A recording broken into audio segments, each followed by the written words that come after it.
김현정의 뉴스 쇼.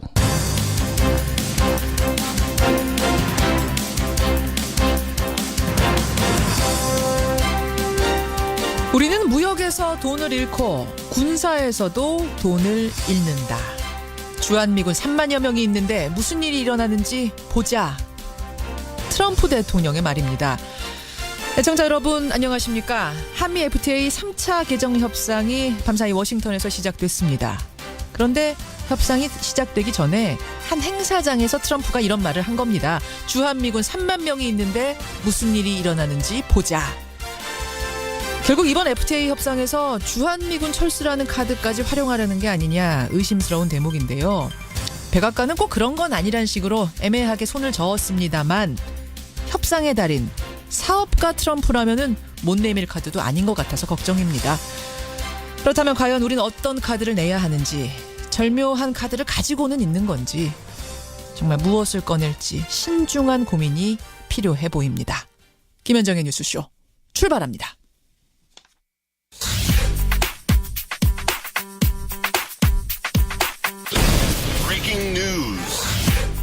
김현정의 뉴스쇼가 주목한 오늘의 포인트, 오늘은 민경남 프로듀서 나와 있습니다. 어서 오세요, 민 PD. 안녕하세요. 예, 오늘 첫 포인트 뭐부터 볼까요? 주한미군 놓고 무역 적자입니다. 그러니까 제가 조금 전에 언급한 트럼프의 주한미군 철수 카드 그 얘기예요. 그렇습니다.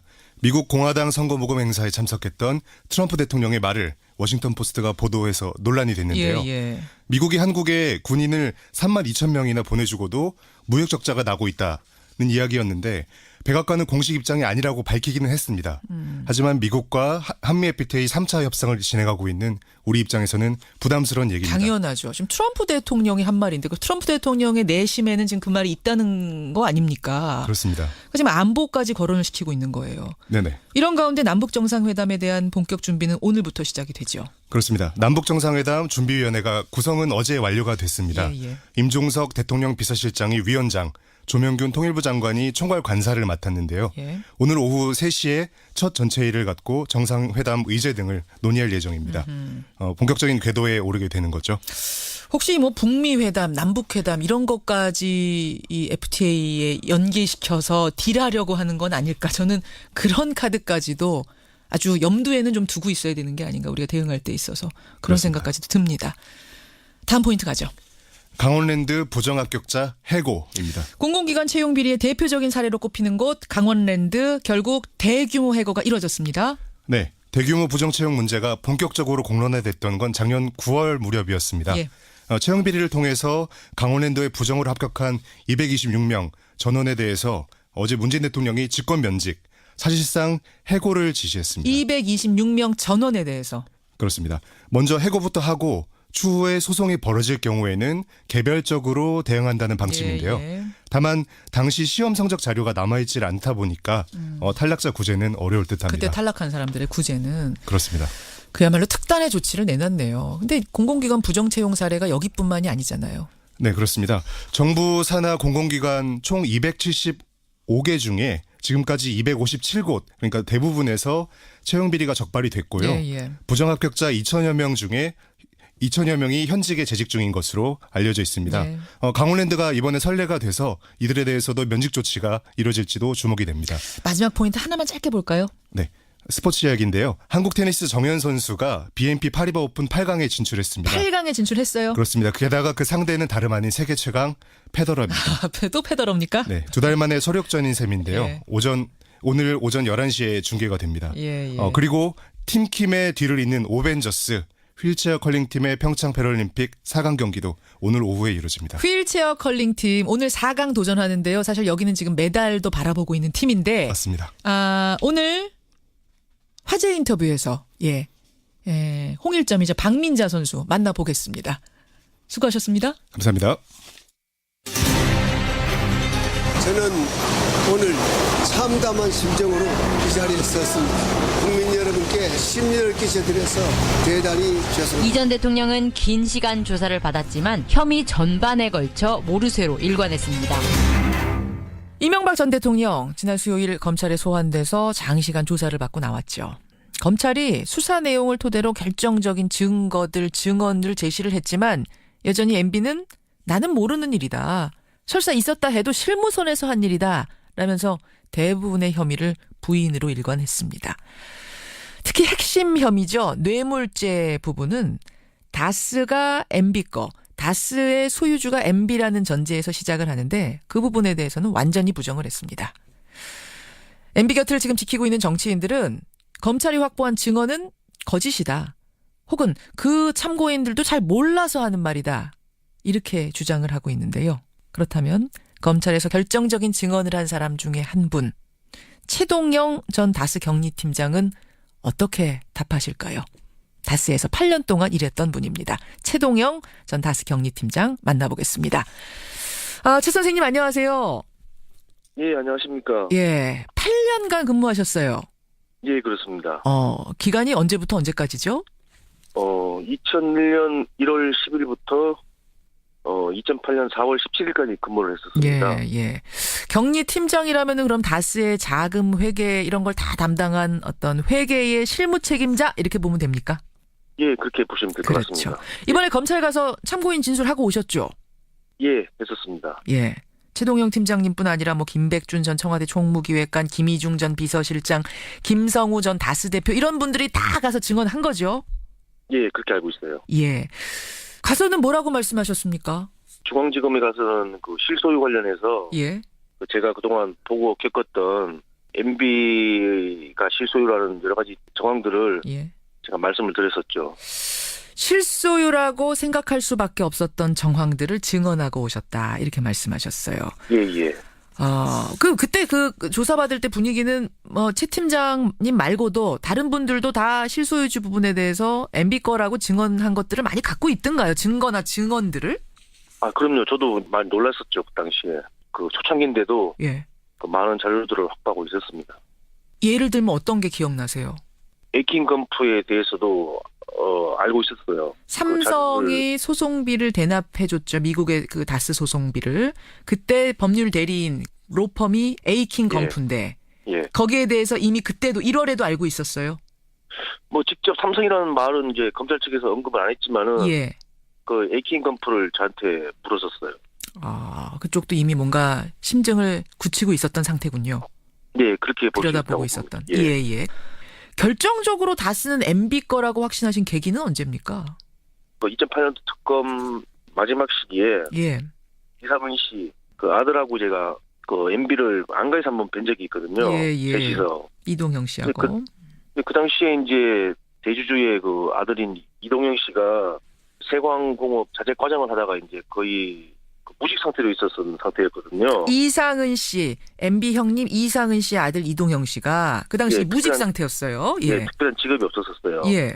그 자리에서 이제 MB, 그러니까 이명박 전 대통령 하고 저하고 이동영 씨하고 있는 자리에서 그때면은 그러면은 이미 MB는 당선인 신분이었던 건가 아니면 대통령이 된 후였습니까? 취임 전이었습니다. 취임 전 당선인 신분. 예, 당선인 신분일 때 MB, 이동형 씨 그리고 최 팀장 세 분이 만나셨어요. 예, 그렇죠. 그 자리에서 이동형 씨가 뭐라고 하던가요? 자기가 다스를 입사를 좀 해가지고 뭐 해보겠다 이런 취지로 이제 당선인께 이제 말씀을 드리는 자리였고 그 얘기를 듣고 이제 네가 가서 이제 좀 해봐라, 잘해봐라 뭐 이렇게 이제 말씀을 하신 그때가 이제 심증적으로 MB 회사가 맞구나 딱 느꼈었죠. 네가 가서 그럼 잘 다스를 해봐라. 예.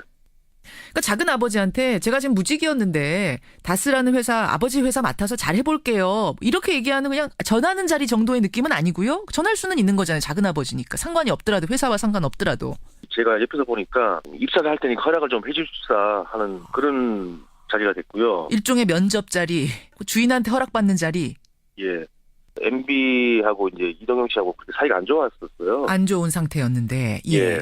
그런 상태에서 MB를 찾아가서 제가 해보겠습니다 라고 이야기하는 건 주인한테 허락을 받으러 가는 길이지. 그냥 사이도 안 좋은 작은아버지를 굳이 찾아가서 제가 잘 할 수 있을까요? 격려 좀 해주세요. 이런 차원의 자리가 아니었단 얘기군요. 예, 그렇죠. 지금도 보면은 그 이동영 씨가 검찰에서 그 아버지 지분은 아버지 것이 아니고 이제 MB 거라고 이제 진술한 걸로 알고 있거든요. 맞습니다. 그리고 뭐 녹취록도 보면은 뭐 대부분 그런 취지에서 이제 얘기 나오는 것 같고 예. 그 아버지인 이상은 씨가 그 회사 주인이라고 이제 말씀을 하셨는데 MB가 예. 제가 옆에서 이제 본 바로는 그 이상은 그 회장도 그 당시에 제가 6, 7년씩 그 다스 본사에 근무하면서 예. 따로 그 격리 팀장으로서 회장님께 뭐 재무나 격리 쪽이나 이쪽으로 해서 보고 드린 적이 거의 없어요. 6, 7년 동안 거의 없다고요? 예, 예. 그럼 누구한테 뭐, 보고하셨어요? 주로 저는 이제 김성우 사장이나 권승호 전무 쪽이거든요. 그럼 그분들이 갔다가 또 회장님한테 이렇게 결제한 건 아닐까요? 아니요. 다스는 이제 공동대표이사 체제라 가지고 예, 예. 그 은행권이나 효력 있는 그 서류를 제출하려면은 도장을 두 분 걸 다 찍어야 됐었어요. 법인 인감이 2개였거든요. 공동대표이사라서. 예, 예. 근데 그 도장도 김성우 사장이 2개 다 갖고 다녔었어요. 아예 이상은 회장 도장까지 가지고 그냥 찍고 예. 다녔어요. 그 이상은 회장은 출근 안 했단 소리네요. 업무에 손 안 댔단 소리네요. 안 나오실 때도 많고요. 경영에는 거의 신경 안 쓰셨어요. 알겠습니다. 제가 이제 옆에서 보더라도 예. 좀 회장님 직함에 맞지 않는 그런 쪽이었었던 것 같아요. 그렇군요. 예. 근데 이명박 전 대통령은 이번 검찰 조사에서 이 다스 관련된 거는 완전히 부정했답니다. 설립 과정에 도움을 줬을 뿐이지 형님 거다, 이상은 씨 거다 이렇게 말을 했다는데요. 저는 그렇게 보진 않고요. 그 당시에 또 이제 그 이상은 회장이 직접 얘기한 게 있는데 저한테 뭡니까? 당시에 그 현대건설에서 예. 그 이력서를 이렇게 촘촘히 이제 꼼꼼히 이제 보시고 난 다음에 MB가 그 김성호 사장을 그 데려와서 만든 게 그 다스라고 이렇게 직접 말씀을 하셨거든요, 저한테. MB가 김성우 사장을 현대건설 사람 중에 괜찮은 사람 뽑아가지고 데려와 만든 게 MB 다스다. 예, 그렇게 말씀하셨어요, 저한테. 아니, 뽑는 데만 도움 줬다 이런 의미가 아니었어요? 아니죠, MB가 직접 뽑아서 데려와서 이제 자기가 다스를 만들었다. 예, 방점을 이제 뒤에 찍는 거예요. MB가 만들었다. 예. 그런 거. 그 이상훈 회장이 저한테 이제 그 얘기를 한 서너 번 하신 것 같아요, 회사 다니면서도. 서너 번 들으셨어요. 다스는 MB가 예. 만든 거야. 김성우 사장도 직접 뽑아가지고 앉힌 사람이야. 이렇게. 예, 그렇게 말씀을 서너 번 하셨어요. 아니 그런데 왜 지금 그러면 MB는 그거 내 거 아니다. 이렇게 완전히 허위를 부인하고 있을까요? 그래서 제가 생각하기에는 이제 다스가 이제 MB 소유가 되면은 그 자회사였던 홍은프레닝 예. 은평 뉴타운 지정에서 이제 건설했던 그런 그 내부 정보를 이용해서 그 수익을 얻었던 그것도 문제가 좀 될 것 같고요. 이제 서울시장 때였으니까. 예, 예. 는 이제 모든 게 시작점은 다스로부터 시작되는 거잖아요. 그렇죠. 지금 핵심 죄인 뇌물죄, 뇌물 혐의는 다스가 MB 거다라는 거에 기초해서 나온 혐의들이거든요. 문제가 되니까 다스는 이제 본인이 아니다 하고 이제 부인하시는 것 같아요. 조금 전에 말씀하신 그 홍은프레닝은 여러분 혹시 헷갈리시는 분들이 계실까봐 제가 설명을 해드리자면 홍은프레닝이라는 곳이 뉴타운 그 건설 계획 나오고 나가지고 그야말로 대박 맞은 회사 아닙니까? 거기에 투자해가지고. 그렇죠. 예, 다스가 그렇죠. 이제 그 예. 직접 투자를 못 하니까 서울에 있는 그 부동산 개발회사 그렇죠. 그 5천만 원을 인수해가지고 이제 시작된 거죠. 그렇죠. 그게 이제 홍은프레닝이 결국은 다스랑 연관된 회사인데 홍은프레닝이 어떻게 뉴타운 그 정보를 미리 알아가지고 그렇게 대박을 냈겠느냐? 결국은 이명박 전 대통령을 통해서 정보가 미리 새 나간 거 아니냐? 이 얘기까지 확산될 거란 얘기군요. 그렇죠. 예. 알겠습니다. 예. 이런저런 것이 다 걸리다 보니까 결국 MB는 지금 뻔한 거짓말을 하고 있는 게 아니냐 이 말씀이세요. 예, 그렇습니다. 그런데 현재 MB 곁을 지키고 있는 측근들 사이에선 어떤 말이 나오냐면 어제 이재호 전 의원이 저희 뉴스쇼 출연해서 그러셨습니다만 검찰이 표적 수사하는 거다. 왜냐? 증거가 없지 않느냐. 다스에서 일했던 직원들, 뭐 청와대 참모들 다 증언하고 있지만 그분들은 잘 몰라서 그렇게 얘기하는 거다. 그거 어떻게 믿느냐. 이러시더라고요. 예. 다시 되묻고 싶어요. 이거 이재호 의원한테요. 뭐라고요? 도대체 당신은 그러면 다스에 대해서 뭘 알고 있느냐. 뭘 알고 있는데 다른 여러 사람들이 증언이나 하고 있는 거에 대해서 아니라고 예. 얘기를 하는 건지. 그리고 저 개인적으로는 예. 그 MB가 그 측근한테도 아니라고 그 거짓말을 할 것 같아요. 측근들한테도. 예, 그럴 것 같아요. 지금 들리는 얘기로는 이명박 전 대통령, 그러니까 MB 측 변호사들한테도 정확한 것들을 얘기해주지 않아서 지금 변호사들이 좀 당황하고 있다. 뭐 이런 이야기들이 들리긴 합니다. 아마 그러실 것 같아요. 제 생각에도. 알겠습니다. 그럼 여전히 다스는 MB 겁니까? 확실한 거죠. 100% 확실합니까? 예, 개인적으로 예. 볼 땐. 예. 알겠습니다. 아니 그 측근들은 이런 얘기도 해요. 그분들이 혹은 또 이명박 대통령도 그런 얘기합니다. 나한테 떠넘기는 건 자신들의 죄를 경감받기 위해서 검찰에서 그렇게 진술한 거 아니겠느냐. 이렇게 이명박 대통령이 말했답니다. 검찰에다가. 그 사실을 말씀드렸다는 그거를 MB가 부인한다는 건 좀 그렇고요. 무슨 그분들 아무 죄도 없는데 경감받기 위해서 그랬다는 건 말도 안 된다. 그럼요. 저 같은 경우도 마찬가지죠. 예. 제가 무슨 죄를 진 것도 아닌데 그렇죠. 그 당시 다스 있으면서 보고 겪었던 여러 가지 이제 그 사실 정황들을 검찰에 진술을 했는데 아니라고 얘기하면은 예. 뭐 일단 부인을 할 수 있겠죠. 검찰 측에다가. 예. 알겠습니다. 알겠습니다. 예. 무슨 죄가 있어서 우리가 경감받으려고 그런 거짓말을 하느냐. 그냥 보고 들은 대로 아는 대로 얘기한 거다. 이 말씀이세요. 예, 그렇죠. 끝으로 최동영 팀장의 심정이랄까요? MB에게 하고 싶은 말이랄까요? 있으면 하시죠. 이번 그 MB 검찰 조사 관련해서는 국가적이나 사회적인 분열하고 정치적인 대립으로 이제 비춰지도록 그 MB가 지금 그렇게 몰고 가고 있는 것 같아요. 정치 보복 프레임으로 몰고 가려고. 이런 거를 보면서도 저는 이제 아직도 거짓과 위선으로 진실을 오도하고 있다고 생각하고 있거든요. 어허. 그동안 그 MB에게 그 진실을 말할 수 있는 기회를 많이 줬다고 생각하고 있어요. 저는. 예. 근데 아직까지도 이제 그렇게 이제 발뺌을 하시는 거는 참 국민 한 사람으로서 다스와 관련된 사람으로서 참 뻔뻔하게 생각하고 있고요. 이번 계기로 우리나라가 조금만 더 그 진실된 사회가 될 수 있도록 그 나아가는데 힘을 좀 썼으면 좋겠다고 생각하고 있어요. 예. 최동영 팀장님. 예. 끝으로 다시 한번 확인 질문 드립니다. 예. 다스는 MB 겁니까? 저는 MB 거라고 확신하고 있어요. 여기까지 말씀 듣겠습니다. 고맙습니다. 예. 감사합니다. 최동영 전 다스 경리팀장이었습니다.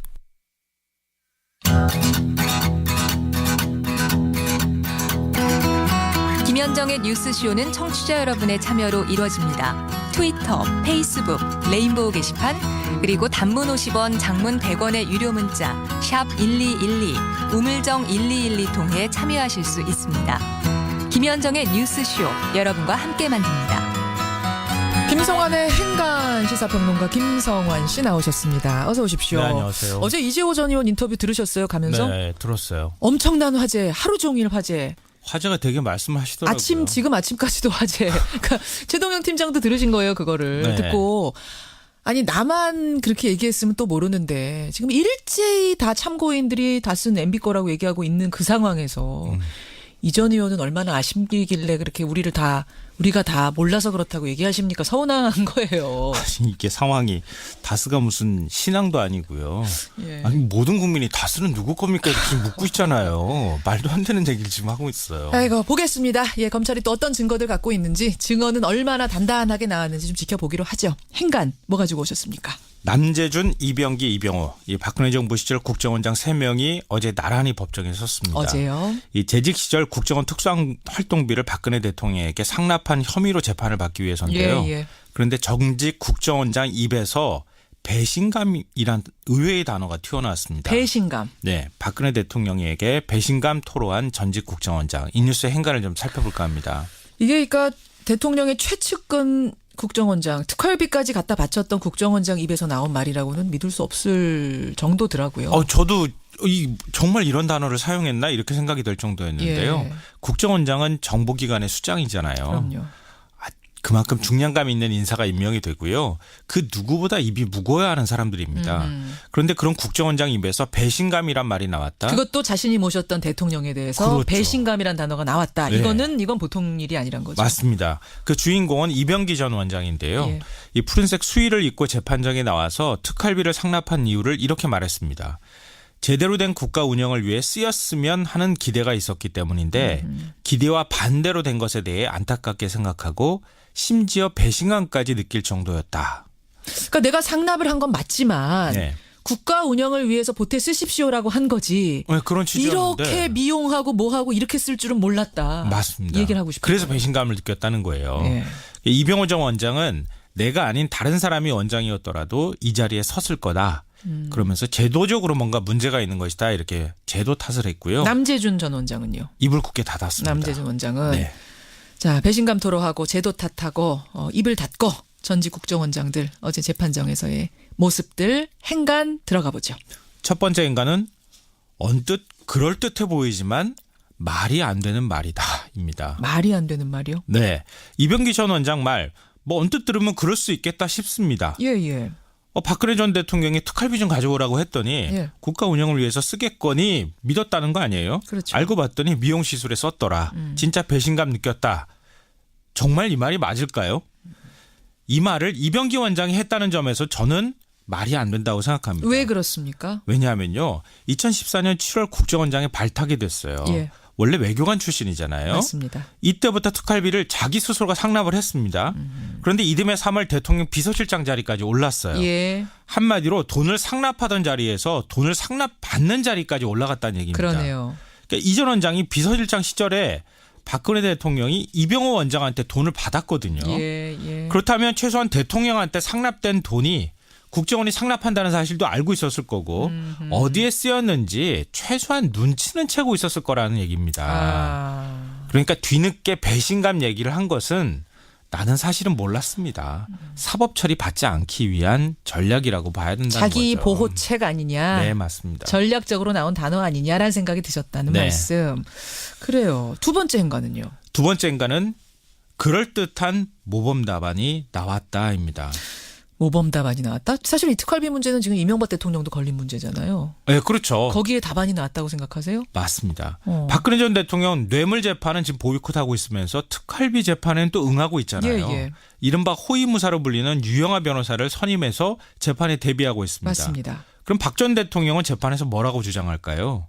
저는 이명박 전 대통령이 아주 그럴듯한 모범 답안을 내놨다고 생각합니다. MB가 모범 답안을 내놨다고요? 네. 어떤 거요? 검찰 조사에서 17억 5천만 원 특활비 받았다는 거 혐의 추궁받지 않았습니까? 예.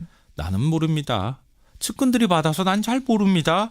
이렇게 얘기하다가 딱 1억 원 받았다고 인정했습니다. 김희중 전 부속실장 가장 가까운 비서실장 네. 출신 아닙니까? 김희중 실장이 김윤옥 여사한테 전달했다고 증언한 10만 달러 1억 원. 딱 그것만 인정했다 그러죠. 나라를 위해서 썼다 이렇게 얘기했는데요. 나라를 위해서 썼고 김윤옥 여사한테 준 게 아니라 내가 받았다 또 이렇게 얘기했어요. 네. 네. 어디에 썼는지는 함구했습니다. 대북 공작비다라고 이제 두루뭉술하게 얘기를 했다라고 하죠. 그러니까 이게 이렇게 되는 거예요. 다 부인하다가 도저히 부인할 수 없는 돈이 나올 경우에는 내가 나라를 위해서 썼습니다. 그런데 구체적으로 어디에 썼는지는 말 못하겠습니다. 이런 식의 전략을 썼다는 건데요. 그러니까 박근혜 전 대통령도 비슷한 얘기를 할 가능성이 높다 이런 얘기입니다. 그렇게 보시는군요. 마지막 행간은 뭡니까? 마지막 세 번째 행간은 이제 엉터리 나라를 바꿔야 할 때다입니다. 어떻게요? 이 엉터리라는 표현은 제가 쓴 거 아닙니다. 누가 쓴 어제 거예요? 재판에서 이병호 전 원장이 예. 얘기한 거예요. 대한민국이 얼마나 엉터리 나라면 국정원장이 대통령에게 뇌물을 바치는 나라겠느냐 이렇게 얘기했어요. 이병호 원장이 예. 국정원장 할 때 좀 엉터리 나라 좀 바꿔보시지 이렇게 얘기하고 싶은데요. 막 한편으로 생각하면 맞는 말이기도 합니다. 이명박 박근혜 정부 시절 국정원장 5명이 지금 줄줄이 재판을 받아야 되는 상황이거든요. 그렇죠. 아니 세계 어느 나라 국정원장이 한 명도 아니고 5명씩이나 공작한 것도 아니고 대통령한테 뇌물 바쳐서 구속이 됩니까? 그러게요. 예. 이건 정말 창피한 일이거든요. 이제 국회가 나서서 국정원 예산 결산 감시 좀 하고 견제할 수 있도록 법을 좀 뜯어고쳐야 되지 않을까 싶습니다. 여기까지 오늘의 행간 김성원 씨 수고하셨습니다. 네, 고맙습니다.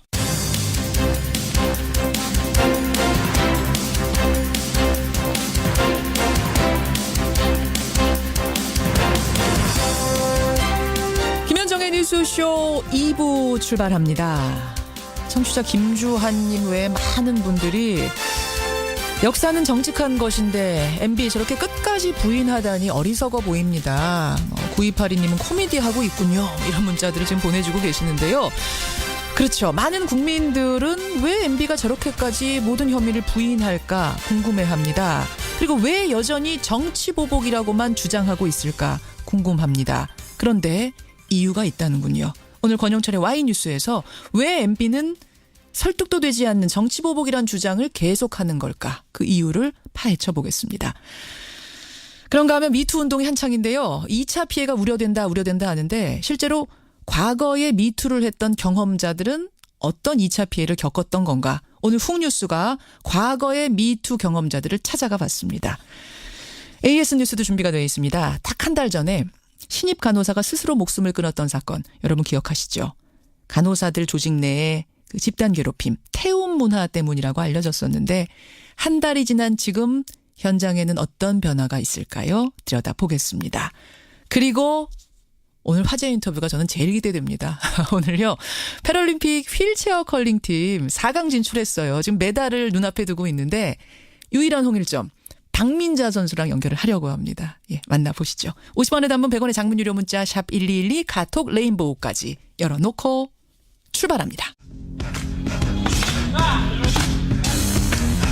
김현정의 뉴스쇼 금요일의 코너입니다. 뉴스 속으로 훅 파고드는 시간 훅뉴스. 오늘도 김정훈 기자 나와 있습니다. 어서 오세요, 김 기자. 네. 오늘 훅뉴스 무슨 얘기를 좀 해볼까요? 이번 훅뉴스 역시 우리 사회를 발칵 뒤집어놓은 사태에 관한 이야기인데요. 어떤 사태? 네. 어제 있었던 기자회견의 한 대목부터 듣고 시작을 할까요? 그러죠. 미투 운동에 대한 반격이 또 심각합니다. 피해자의 성격이나 행동을 문제 삼거나 외모에 대한 조롱이나 비난 등 심각한 2차 피해도 발생하고 있습니다. 혹은 누군가의 기획이다라고 표현하는 등 성폭력, 성차별 근절이라고 하는 취지에서 접근하지 않고 이걸 왜곡하고 이용하려고 하고 있습니다.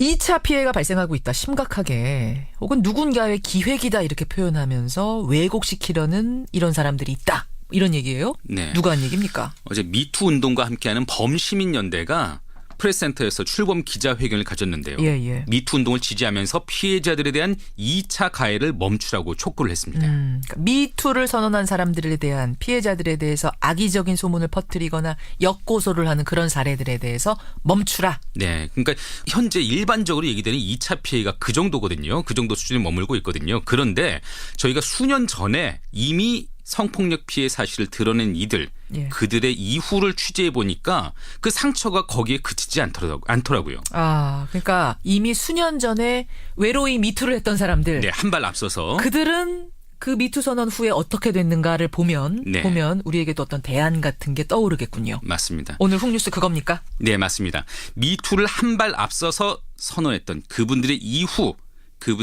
어떤 고통을 당했는지를 오늘 훅뉴스 시간에 전해드리려고 합니다. 사례들을 많이 취재를 하셨다고 제가 들었는데 어떤 분의 얘기부터 좀 들어볼까요? 남정숙 전 성균관대 교수가 얘기하시거든요. 그분의 사례부터 보실까요? 계약직 신분이던 지난 2015년 전임 교수로부터 성추행을 당했다고 폭로를 했는데 이후 더 이상 계약이 연장되지 않더라는 겁니다. 이분 저희랑 인터뷰했어요. 맞습니다. 그 당시 벌어진 상황에 대해서는 잘 설명을 해줬는데 그 후가 어떤지는 잘 몰랐거든요. 들어보시죠. 그러죠.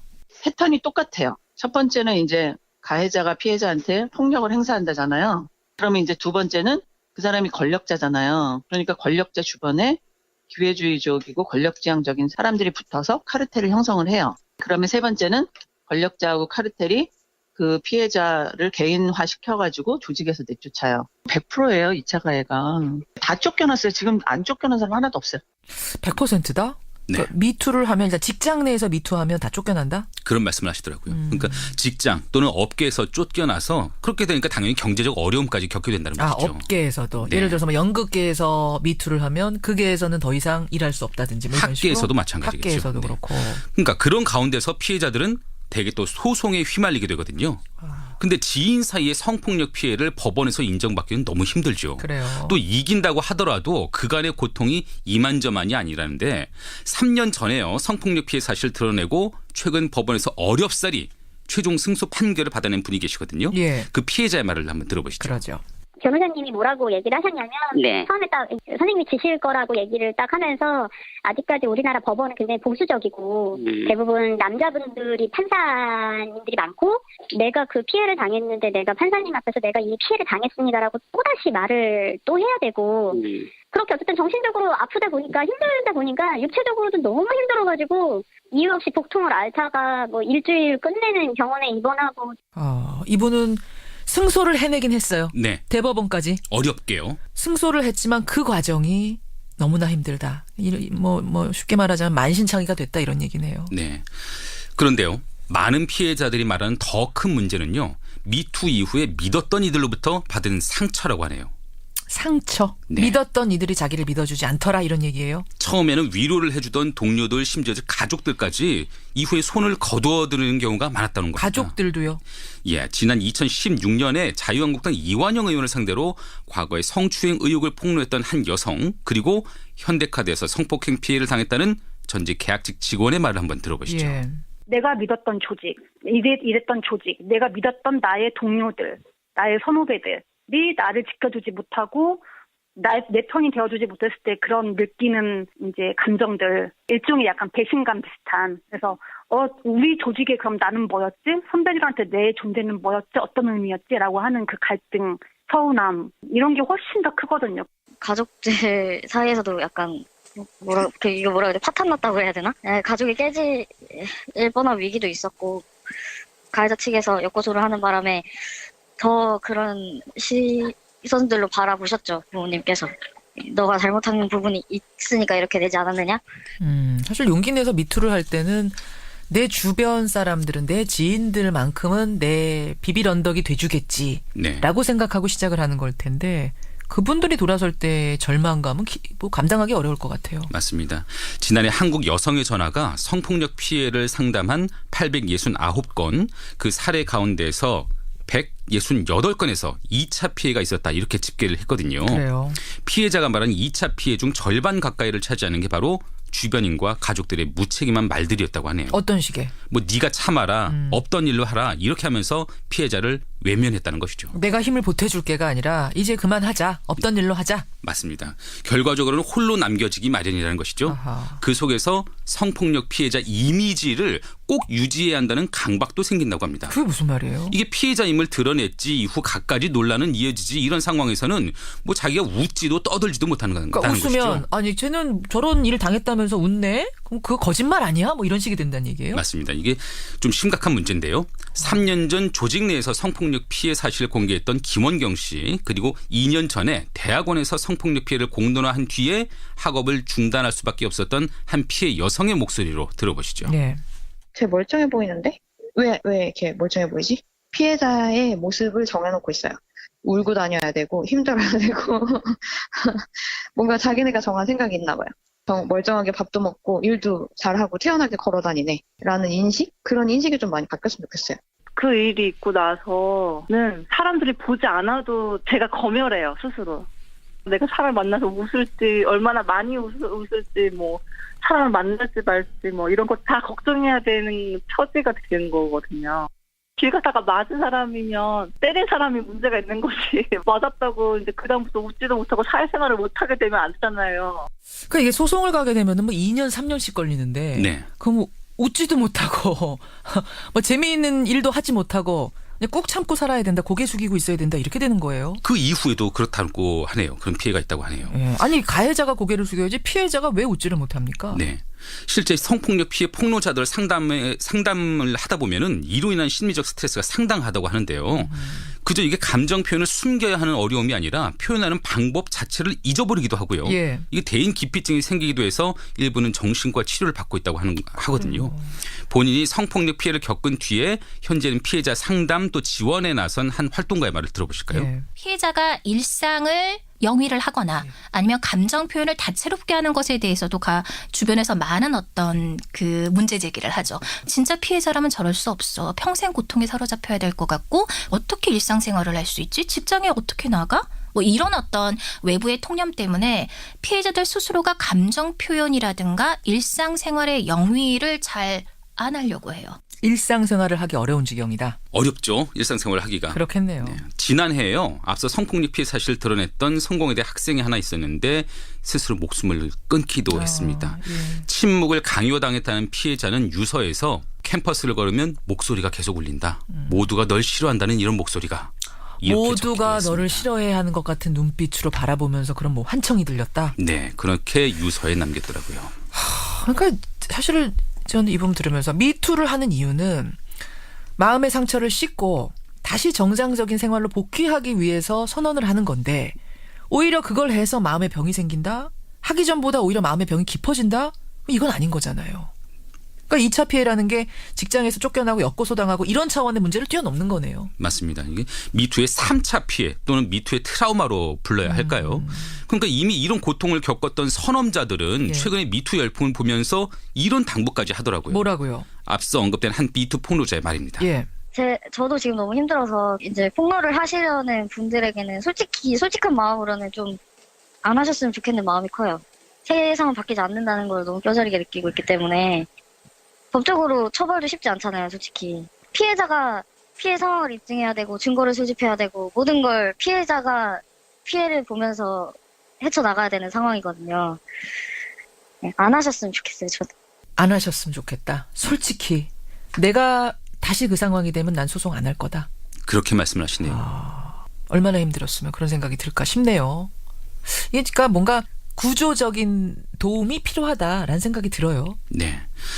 뒤늦게 정부 차원의 대책도 마련되고는 있습니다. 어떤 건가요? 지난 8일 여성가족부가 관련 범죄 공소시효 연장 또 익명 신고 시스템 운영 또 엮고서 이체 피해에 대한 지원 강화 그리고 피해자에 대한 상담 의료 지원 확대 등의 대책을 내놓기는 했거든요. 예. 미투 이후 트라우마의 심각성부터 깊이 좀 인식을 하고 있었으면 좋겠어요. 네, 맞습니다. 피해자에 대한 주변과 사회 인식 전환이 가장 절실하죠. 이거는 피해자가 노력하거나 피해자에 대한 지원을 강화해서 될 일이 아니거든요. 한국형사정책연구원 장대 연구원의 말로 한번 들어보실까요? 예. 그리고 지금 되게 안타까운 건 옛날에는 자기를 등장시키지 않고 가해사실 고발했던 사람들이 모두 자기 얼굴을 드러내야 되는 그런 상황으로 들어간 게 아닌가라고 하는 좀 우려는 있어요. 피해자의 얼굴이 등장하지 않으면 이제 아무도 믿지 않는 어쨌든 사람들의 인식이 기본적으로 성폭력 피해자에 대한 어떤 굉장히 고정관념이 있잖아요. 그런 고정관념들이 실제로 판결에도 너무 많이 작동을 하고 그게 중요한 부분이네요. 그러니까 그 얼굴 드러내지 않은 미투는 이제 못 믿겠다 이렇게 되면서 피해자들이 다 실명과 얼굴을 공개해야 되는 상황까지 간 거예요. 네. 그러면서 고스란히 트라우마를 받아 안아야 되는 처지가 된 거죠. 그러네요. 전보다 더 심각하게. 네. 예. 어쨌든 그런 고정관념을 깰 필요가 있다는 지적이 있고요. 사건 자체를 관음증 같은 태도로 바라보는 일각의 시선, 이 시선도 깰 필요가 있다는 관음증. 말입니다. 우리의 관음증은 없는가? 우리도 돌아봐야 되는 겁니까? 맞습니다. 이 부분은요. 조재현 한국여성의전화국장의 지적으로 들어보실까요?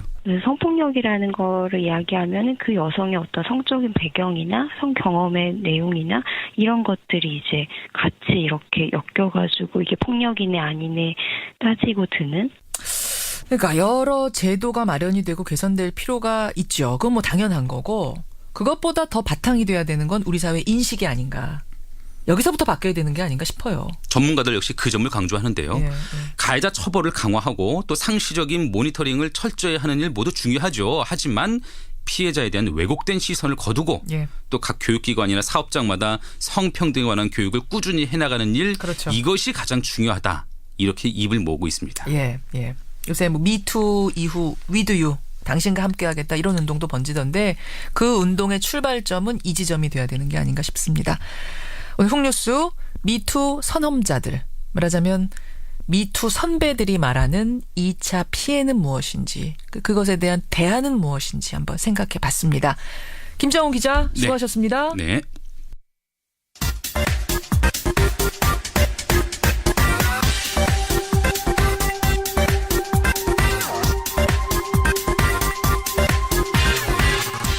사건의 그 이후를 따라가 보는 시간입니다. AS 뉴스. 오늘은요. 지난달 15일에 벌어졌던 서울 유명 종합병원의 한 신입간호사의 사망 사건. 스스로 목숨을 끊는 일이 벌어졌던 그 사건 이후를 쫓아가 보려고 합니다. 그 신입간호사의 남자친구가 SNS에 글을 올리면서 이 상황이 알려진 건데요. 여자친구의 죽음은 간호사 조직 내에 있는 태움 문화 때문이다. 라고 주장을 했습니다. 태움이란 영혼이 재가 될 때까지 태운다. 직장 내 괴롭힘을 뜻하는 건데요. 간호사 조직에서 이 태움 문화가 널리 퍼져 있다는 사실이 알려지면서 우리 사회에 큰 논란이 되기도 했습니다. 그렇다면 딱 한 달이 지난 지금 현장에는 어떤 변화가 있을까요? 숨진 간호사의 유족을 가까이에서 돕고 계시는 분이세요. 간호사연대 최원영 간호사 연결을 해보겠습니다. 최원영 간호사님, 안녕하세요. 네, 안녕하세요. 그 신입 간호사가 스스로 목숨을 끊은 게 한 달 전인 2월 15일. 네. 그 당시에 어떤 일이 있었는지 한 달 동안 꼼꼼히 조사를 좀 해보셨다고요. 네. 예. 뭐 죽은 간호사가 가족들이나 남자친구, 친구들 카톡에 남긴 걸 보면 9월에 처음 발령받고 나서 한 달 정도 지나면서부터는 굉장히 업무 중압감이나 두려움 같은 걸 많이 호소하고 돌아가시기 이틀 전에 마지막 근무날 체위 변경 같은 걸 도와주는 걸 하고 있었는데 그때 욕창 안 생기게 환자분들을 이렇게 네네 약간 뒤집어드리죠. 그때 이제 환자분 몸에 있던 그 담즙을 배액시키는 관이 찢어졌어요. 그 과정에서 그러니까 줄을 이렇게 줄줄 많이 달고 계시죠 중환자분들은. 네네. 그 관이 온몸에- 하나 돌리다가 네. 찢어졌어요. 근데 그 당직 의사가 와서 좀 심하게 됐다고 그렇게 제보가 왔어요. 근데 그 환자한테 소송이 걸릴 것 같다고 이제 자기 소송 걸리면 어떡하냐고 굉장히 불안해했고 만약에 주변에서 충분히 설명을 해주고 위로를 해줬으면 죽기 전에 마지막으로 12시간 가까이 소송에 대해서 검색을 하고 그랬었다고 하더라고요. 예, 그러니까 배관이 찢어지는 실수래. 물론 이건 실수입니다. 이거는 뭐 저 환자 입장에서는 이렇게 하면 안 되는 건데 다독거리고 선배들이 알려주고 뭐 이랬으면 좋았을 건데 심하게 혼났다는 거예요. 그리고 나서 뭐 소송 이런 걸 검색하고 두려워하다가 결국 목숨을 끊었다. 네. 예. 근데 해당 병원 측에서는 이 간호사의 죽음 자체가 꼭 태움 문화 때문이라고 할 수는 없다. 직접적인 원인은 아니다. 비정상적인 가혹행위 같은 건 없었다. 선배들이 격려해주면서 밥도 사주고 그랬다. 이렇게 얘기를 하더라고요. 보통은 그런 실수를 한 간호사를 따뜻하게 감싸주고 많이 놀랐지 괜찮아 이런 분위기는 아니거든요. 솔직히. 그리고 그렇게 가혹하게 말을 하는 거에 대해서 누구나 다 약간 면죄부처럼 우린 환자를 위해서 이렇게 한 거야. 그렇게 얘기를 하는 거예요. 너 환자 죽이려고 작정했어 이렇게 막 소리를 지르고 막 엄청 심하게 말해도 별로 크게 죄책감을 느끼지 않아요. 왜냐하면 정당한 혼내는 거니까. 그 신입 간호사 지금 입사한 지 한 5개월밖에 안 된 신입 간호사잖아요. 네. 이 신입 간호사의 남자친구 얘기에 따르면 또 유족들의 얘기에 따르면 평소에 이 태움 때문에 고통을 받아왔다 이런 거죠. 근데 그 태움이라는 게 좀 다른 괴롭힘이랑 다른 점이 환자의 생명을 매개로 하기 때문에 그렇게 심하게 말을 하지 않아도 그 상황 자체에 의해서 굉장히 압박감을 받거든요. 그러니까 구조적인 문제가 큰 게 교육기간이 2달이 절대적으로 부족해요. 사실 자기 실수로 환자가 죽거나 잘못될까봐 그래서 내가 소송에 걸리거나 감옥에 갈까봐 이런 극단적인 공포를 계속 느끼는데 그 상황에서 실수할 수밖에 없는 상황에 신규 간호사를 놔두고는 실수했을 때 너 때문에 환자 죽을 뻔했다. 너 때문에 너 지금 뭐 하는 거냐. 미쳤냐. 제정신이냐. 머리가 없냐. 넌 머리가 나쁘냐. 뭐 넌 그냥 저기 가서 서 있어. 아무것도 하지 마. 이런 얘기를 하거든요. 그러니까 이게 저 어디를 때리고 얼차례를 주고 이런 물리적인 게 아니라 인격적으로 힘들게 하는 거, 스트레스를 주는 거. 그렇죠. 그리고 교육을 주는 사람도 자기 환자를 온전히 다 보면서 굉장히 버겁게 일을 하면서 약간 곁다리로 얘를 가르치는 거거든요. 아하, 어떻게 보면 짐이네요, 짐. 이 신입 간호사 가르치는 게.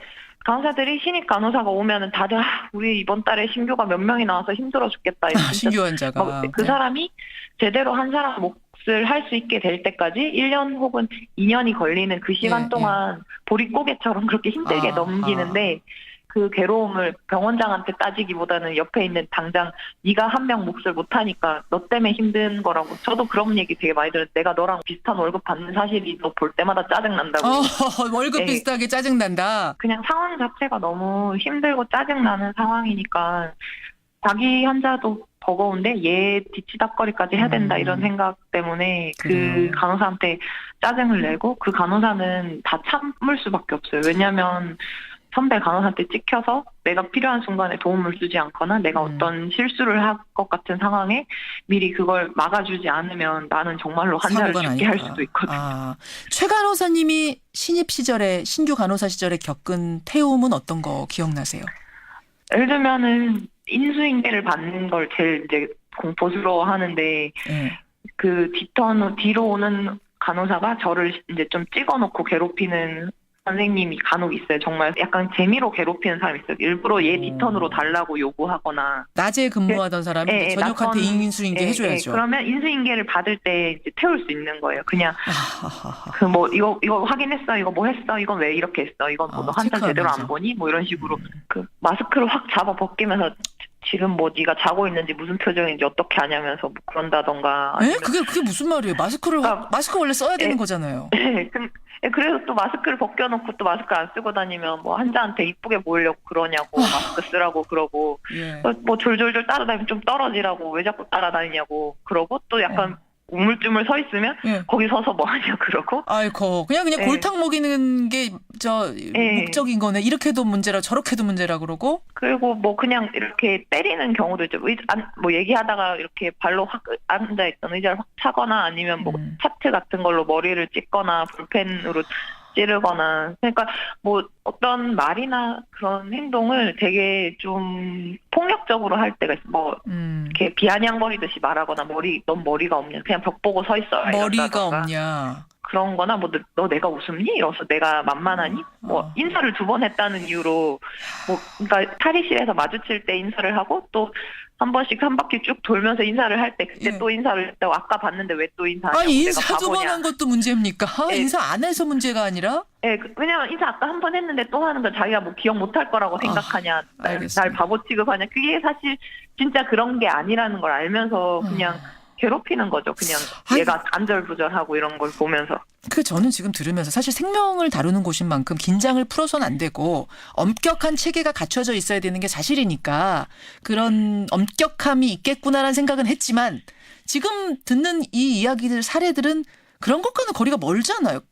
간호사들이 태움을 당한다고 표현하는 거는 일적인 문제만 지적받았을 때를 태움 당했다고 생각하진 않아요. 자기가 어떤 실수를 했을 때 태움은 오히려 정말로 그냥 괴롭힘, 필요한 직장 내 아니라 괴롭힘이네요. 한마디로 직장 내 괴롭힘이라서 오히려 환자에게 안 좋을 수 있어요. 그렇게 혼나는 게 무서워서 신규 간호사들이 어떤 문제가 생겼을 때 빨리 얘기를 안 하고 혼자 어떻게 그냥 해결해 보려고 하다가 일을 더 키운다던가. 알겠습니다. 자기 혼자.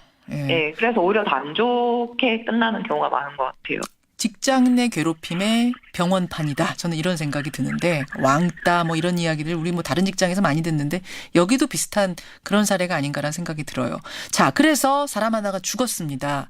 뭐 병원에서는 이게 태움 때문이다, 혹은 그날의 사고 때문이다라고 얘기는 안 하고 있습니다만 뭐 지금 가족들이나 주변의 지인들은 태움이 그 바탕에 깔려 있을 거라고 얘기하고 있거든요. 그리고 사회적으로도 큰 이슈가 됐습니다. 그러면 한 달이 지난 지금 현장은 좀 달라졌습니까?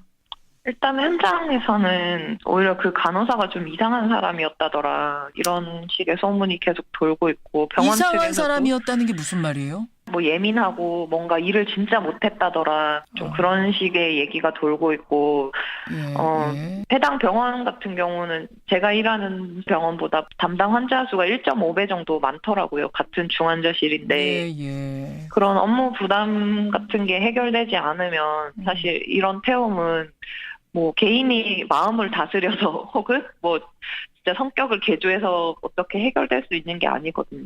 지금도 그러면은 뭐 제가 듣기로는 저 태움 근절 배지도 달고 다니고 간호사들이 이런 운동들을 한다고 하던데 뭐 그것만으로는 개선이 안 될 거라고 보세요. 네, 그건 절대 정말 부차적인 거죠. 예를 들면 배고프다는 사람이 있는데 그 사람한테 밥을 안 주고 계속 뭐 배고픔 근절 배지를 단다던가 배고픔을 없애주는 명상을 심리 프로그램을 한다던가 이러면은 해결이 안 되잖아요. 개인의 문제로만 지금 치부하고 여러분 이제 선배들 저 똑바로 인성 가지고선 가르칩시다 이렇게만 해서 될 문제는 아니라 말씀이세요. 왜냐하면 선배도 사실 굉장히 힘든 상황이에요. 자기가 해야 할 일도 버거운 상황에서 자기가 원래 맡고 있던 환자 수나 이런 걸 전혀 줄여주지 않으면서 신입을 가르치라고 하니까 정말 눈코 뜰 새 없이 바쁜데 이 사람한테 언제 설명을 해주고 언제 시범을 보여주고 언제 느리지만 네가 직접 해보렴 하고 내가 지켜봐 줄게 이럴 수 없잖아요. 알겠습니다. 그렇게 해서 찍히기 시작하면 그게 일이 아닌 다른 부분에서의 괴롭힘으로까지 이어지는 게 아닌가라는 이런 말씀 해주신 거예요. 저는 사실 한 달 전에 굉장히 큰 이슈가 됐기 때문에 뭐 현장이 많이 변했을 줄 알았는데 아직은 큰 변화가 느껴지지 않는 상황이라는 거 다시 한번 오늘 점검을 하면서 한 얼마쯤 후에 다시 얘기 나누면 될까요? 한 반년, 5달, 6달 후에 다시 한번 연결하도록 하죠. 네. 예, 오늘 고맙습니다. 네, 감사합니다. 예, 간호사연대 최원영 간호사였습니다.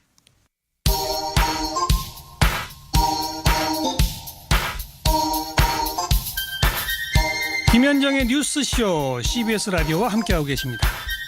저는 퇴근길 시사자키 정관용입니다. 미소미님, 저도 태움 때문에 간호사 일 그만뒀습니다.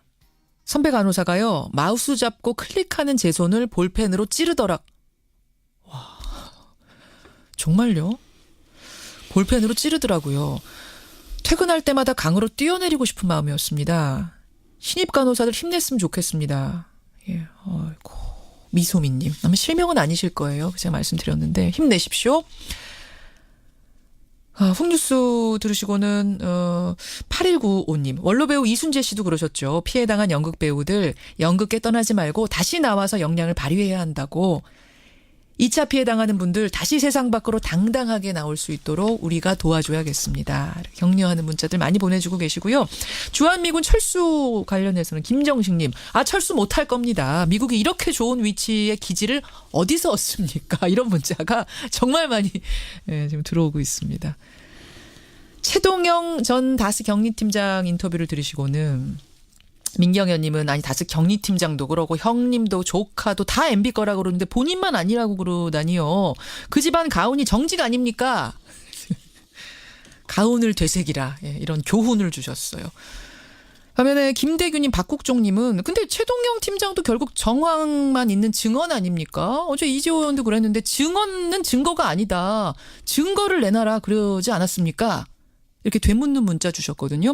권영철 선임 기자. 네, 안녕하십니까. 그러니까 지금 증언만 무성하지 증거가 있냐, 증거 있으면 내놔봐라. 지금 이게 이재호 전 의원과 그 측근들 얘기예요.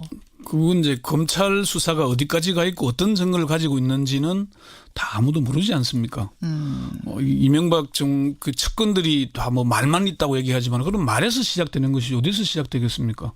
그리고요. 제가 어제 이제 끝나고 나서 법조인들하고 얘기를 좀 해보니까 그 얘기를 하더라고요. 증거라 함은 네. 증언이 포함되는 거다. 당연하죠. 그러니까 물증, 증언, 증인 이게 다 합쳐서 증거지. 정황 증거도 증거죠. 그럼요. 네. 그 종이로 뭐가 나와야 그것만이 증거가 아니다. 근데 지금 증언이 한두 명이 아니라 여러 명에게 일치되는 증언이 나오면 그거는 확실한 증거로 인정받는다. 그렇죠. 법률적으로도 그렇답니다. 네. 답이 좀 되셨죠? 예. Y뉴스 가겠습니다. 뭐 가지고 오셨어요? 역시 이제 그 얘기입니다. 지금 이명박 전 대통령의 구속영장 청구 초일기에 들어갔죠. 예. 저는 아마 늦어도 19일쯤에는 청구가 될 걸로 그렇게 봅니다. 19일이면 월요일? 예, 다음 주 월요일까지는. 오늘 아마 뭐 그런 얘기가 나오거나 그럴 겁니다. 예. 그런데 이명박 전 대통령 측은 검찰의 수사를 정치 보복이라고 주장하면서 노무현 전 대통령까지 끌어들이고 있습니다. 그래서 오늘 Y뉴스에서는 이명박 전 대통령 측 왜 먹히지도 않는 정치 보복 주장을 계속할까 이렇게 주제를 정해봤습니다. 굉장히 직설적인 주제를 왜 먹히지도 않는, 그러니까 왜 사람들이 설득되지도 않는 걸 알면서도 계속 그 주장을 할까? 네. 여전히 정치 보복이라는 주장을 전혀 안 굽힌 겁니까? 어제 이명박 전 대통령이 검찰 조사를 받고 귀가한 직후에 이재호 전 의원과 인터뷰하셨잖아요. 뉴스쇼에서 했죠. 예, 그 이재호 전 의원이 검찰 수사는 정치 보복을 넘어서 민주주의 파괴다 이렇게 주장을 했죠. 맞습니다. 그리고 친이계인 조혜진 전 의원도 어제 저녁에 JTBC 뉴스룸에 출연해서 이 전 대통령이나 측근들은 정치 보복으로 보는데 이견이 없다 이렇게 얘기를 했습니다. 예, 측근들의 정치 보복 주장, 이거는 이명박 전 대통령 의중과 똑같은 겁니까? 그렇죠. 이명박 전 대통령이 그제 검찰에 출두할 때는 정치 보복이라는 직접적인 단어를 사용하지는 않았죠. 예. 그렇지만 이미 자신에 대한 수사를 정치 보복으로 규정을 했습니다. 1월 17일 발표한 성명에서 보수를 기멸하기 위한 정치 공작이자 노무현 전 대통령의 죽음에 대한 정치 보복이라고 보고 있다 이 얘기했죠. 예. 이 전 대통령 측 관계자들에게 들어보니까 노무현, 죽음, 정치 보복이라는 이런 핵심 단어들을 MB가 직접 명시했다고 합니다. 그래요. 이 전 대통령은 지난해 11월 12일 바레인 출국길에서도 이것이 과연 개혁이냐, 감정풀이냐, 정치 보복이냐 이런 의심이 들기 시작했다.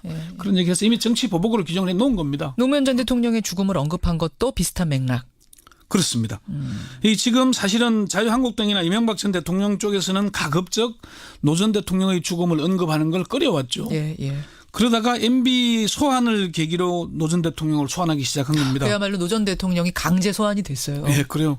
홍준표 대표가 MB 소환일인 그제 페이스북에 이명박 전 대통령은 굳이 말하자면 노무현 전 대통령처럼 개인 비리 혐의로 포토라인에 선다 이런 얘기를 했죠. 자유한국당 김성태 원내대표도 정치 보복이라고 말하진 않겠지만 2009년 노 전 대통령의 비극으로부터 잉태된 측면도 완전히 부정할 수는 없다고 생각한다. 조혜진 전 의원도 뭐 민주당이나 여권에서는 공공연하게 노무현 전 대통령의 한을 풀어줘야 한다는 얘기가 나왔다 이렇게 얘기를 했잖아요. 그러니까 MB의 혐의가 한 20가지가 넘는다 왔다 갔다 한다 그러잖아요. 근데 이제 이런 각종 비리 의혹을 노무현 전 대통령과 대비시켜서 이명박 때 노무현의 구도를 짜려는 그런 프레임을 짜려는 의도가 아닌가 그렇게 풀이들을 하고 있습니다. 자, 그럼 오늘의 주제. 왜 이렇게 정치보복이라고 끝까지 설득도 잘 안 되는 걸 알면서도 주장하는 걸까? 왜입니까? 첫 번째는 정치 보복 프레임 외에는 대응할 방법이 없기 때문입니다. 뾰족한 다른 방법이 없다? 그게 아니면 혐의를 시인해버려야 되는데 최창렬 용인대 교수는 MB 측근들의 자백과 진술, 증거 등이 명확하기 때문에 정치 보복 프레임이 아니면 대항할 방법이 없기 때문이다. 윤희용 오피니언 라이브 이론분석센터장도 MB의 혐의에 대한 사실 여부나 법리적인 문제로 다투기 어렵기 때문에 정치 보복 프레임을 사용하는 것으로 보인다. 법리적으로 다투기 어렵다는 걸 이미 판단을 했다? 김만흠 한국정치아카데미 원장은 MB의 혐의를 무조건 시인하기는 어렵고 그렇다고 반박하기도 어려우니까 항변하는 방식이 정치 보복 주장 아니겠나 이렇게 얘기를 했습니다. 두 번째는 정치 보복을 해본 경험이 있기 때문이 아니겠냐는 분석입니다. 이게 정치 보복이라는 게 사실 정치 권력을 잡은 쪽이 상대 쪽을 뭐 찍어서 누르는 거죠. 큰 표적 수사를 통해서 정치 보복하는 거잖아요. 찍어서 터는 거죠. 그러니까 이명박 전 대통령 쪽에서는 사실 노무현 전 대통령을 중업으로 내본 과정, 표적 세무조사, 표적 수사 이건 이미 지금 현재 검찰이 다시 수사에 들어가 있습니다. 표적 세무조사는 뒤에 설명을 하겠습니다만은 이런 문제. 세 번째는 편가르기와 지지층의 결집을 위해서라는 분석입니다. MB의 혐의를 인정하고 주저앉기에는 자유한국당이 다가오는 지방선거에서 너무 궁색하게 되겠죠.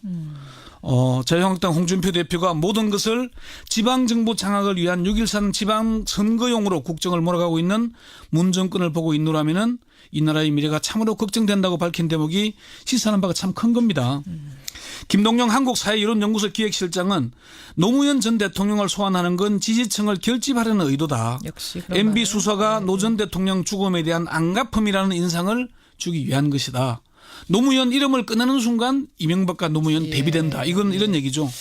검찰은 뭐라 그래요? 지금 이 정치보복이라는 MB 측 주장에 대해서 뭐라고 답합니까? 검찰에서는 전혀 의도한 게 아니라는 입장입니다. 사실 이 수사가 어떻게 시작이 됐냐면은 원세훈 전 국정원장의 댓글 공작에 대한 수사가 국정원 개혁 TF의 수사 의뢰로 시작이 됐잖아요. 그러니까 이게 지금 정치보복은 아까 그러셨잖아요. 아예 찍어서 자 이제 정권 바뀌었어요. 예전에 그랬죠. 이거 A, B, C, D 찍어놓고 A 털어. 자, 이 팀은 B 털어. 이 팀은 C 털어. 이렇게 가는 게 정치 보복인데 지금 같은 경우는 국정농단 사건부터 시작해서 사건들을 수사하다 보면 또 이게 나오고 저게 나오고 나오는데 안 할 수 없는 거잖아요. 댓글 공작 수사하다가 국정원 특활비 나왔죠. 국정원 특활비가 나오면서 하다 보니까 박근혜 정부뿐만 아니라 이명박 정부에서도 특활비 유용 횡령이 나온 겁니다. 그게 김백준 총무기획관이 구속된 거고요. 그러니까 이게 흘러가는 과정을 국민들이 다 같이 봤기 때문에. 그러니까 이제 아까 김 원장님 방금 말한 대로 제가 구체적 예를 들자면은 김영삼 정부가 출범하고 대대적인 사정 한파가 불었습니다. 당시에 특수부 검사들 얘기를 들어보니까 특수부 검사들에게 명단만 배당됐다고 합니다. 명단? 너는 박철원, 너는 엄산탁, 너는 이건계, 뭐 이런 식으로 명단만 내려왔지 혐의도 없었다 그래요. 그리고 알아서 털어야 돼요. 표적만 준 거고 잡아 넣어야 되는 거죠. 그게 표적 수사죠. 그렇죠. 맞습니다. 그리고 조금 전에 설명했던 대로 이명박 정부가 촛불 집회로 이 궁지에 몰리니까 바로 2008년 7월에 노무현 전 대통령의 후원자였던 박연차 회장의 태광 실업에 대해서 표적 세무조사에 들어가죠. 특별 세무조사 들어가는 거. 요게 이제 터는 거죠. 먼지털이. 이것도 서울지방국세청을 동원해서 부산에 있는 태광 실업을 튼 겁니다. 그걸 계기로 노무현 전 대통령에 대한 표적 수사가 시작이 됐던 거죠. 이런 거를 정치 보복이라고 하지 않겠습니까? 검찰에서는 그렇게 얘기를 합니다. 아니 김백준 총무기관에 들어와서 그런 진술을 할 줄 우리가 어떻게 알았겠나. 영포빌딩 지하에 그런 서류가 있는 걸 우리가 어찌 알았겠나. 삼성이 다섯 소송비를 대납했다는 걸 우리가 어찌 알 수 있었겠나. 몰랐다. 그래서 11년간 밝히지 못했던 거 아니냐. 그런데 측근들이 들어와서 줄줄줄 풀어주는데 우리가 그걸 입을 닫으라고 하겠나. 수사를 안 할 수가 있겠냐. 그렇죠. 이게 검찰의 입장인 겁니다. 그러니까 물론 먼지를 털어서라도 뭐 죄가 나오면 죄값을 치러야죠. 그게 뭐 그거를 뭐 잘했다는 게 아니고 그 혐의가 잘했다는 게 아니고 표적 수사를 하면 적어도 그런 게 표적 수사가 그러니까 그 말씀이신 거예요. 과거처럼 이런 거죠. 청와대에서 누구누구 세무조사해라. 누구누구 수사해라. 하명이 떨어지고 표적을 잡아서 하는 건 이런 걸 우리가 정치 보복으로 보잖아요. 그게 표적 수사, 그게 정치 보복이라는 개념을 오늘 확실하게. 자, 그럼에도 불구하고 MB는 정치 보복이라는 말 외에는 지금 내놓을 답이 없기 때문이다. 그렇죠. 가만히 앉아서 그러면 내가 혐의를 시인해야 되는데 제가 어제 방송에서 그 얘기를 했잖아요. 검찰이 마지막까지 긴장했던 것은 이명박 전 대통령이 출두할 때까지 내 잘못이다. 다스는 내 거다라고 시인해버리고 내가 사회 환원하겠다. 이렇게 나오면은 수사팀으로서는 좀 난감한 입장에 처할 수 있는. 오히려 구속을 못 시키는 상황이 될 거다. 그걸 긴장했다라고 얘기하는 거니까 정치보복 프레임을 끌고 가는 것은 결국은 지지층을 결집시켜서 마지막까지 뭔가 좀 맞서보겠다는. 근데요, 그거 아니겠냐. 뭐 검찰 입장 이해합니다만 국민 입장에서는 다 시인했으면 좋겠으면 솔직하게 그게 사실이라면. 그렇죠. 다스가 본인 거라면 본인 거라고 하고. 그렇게 깔끔하게 마무리되면은 참 좋겠습니다. 저도. 여기까지 듣죠. 권영철 선임 기자 수고하셨습니다. 네.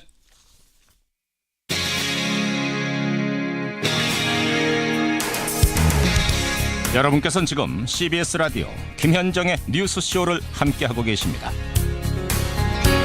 평창 패럴림픽 이제 폐막까지 이틀 남았는데요.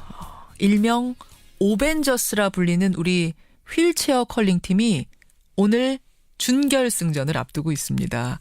조심스럽게 메달까지 예측해보는 이런 상황까지 된 건데 팀킴 컬링팀의 영미가 있었다면 이 패럴림픽 휠체어 컬링팀엔 좋아요가 있습니다.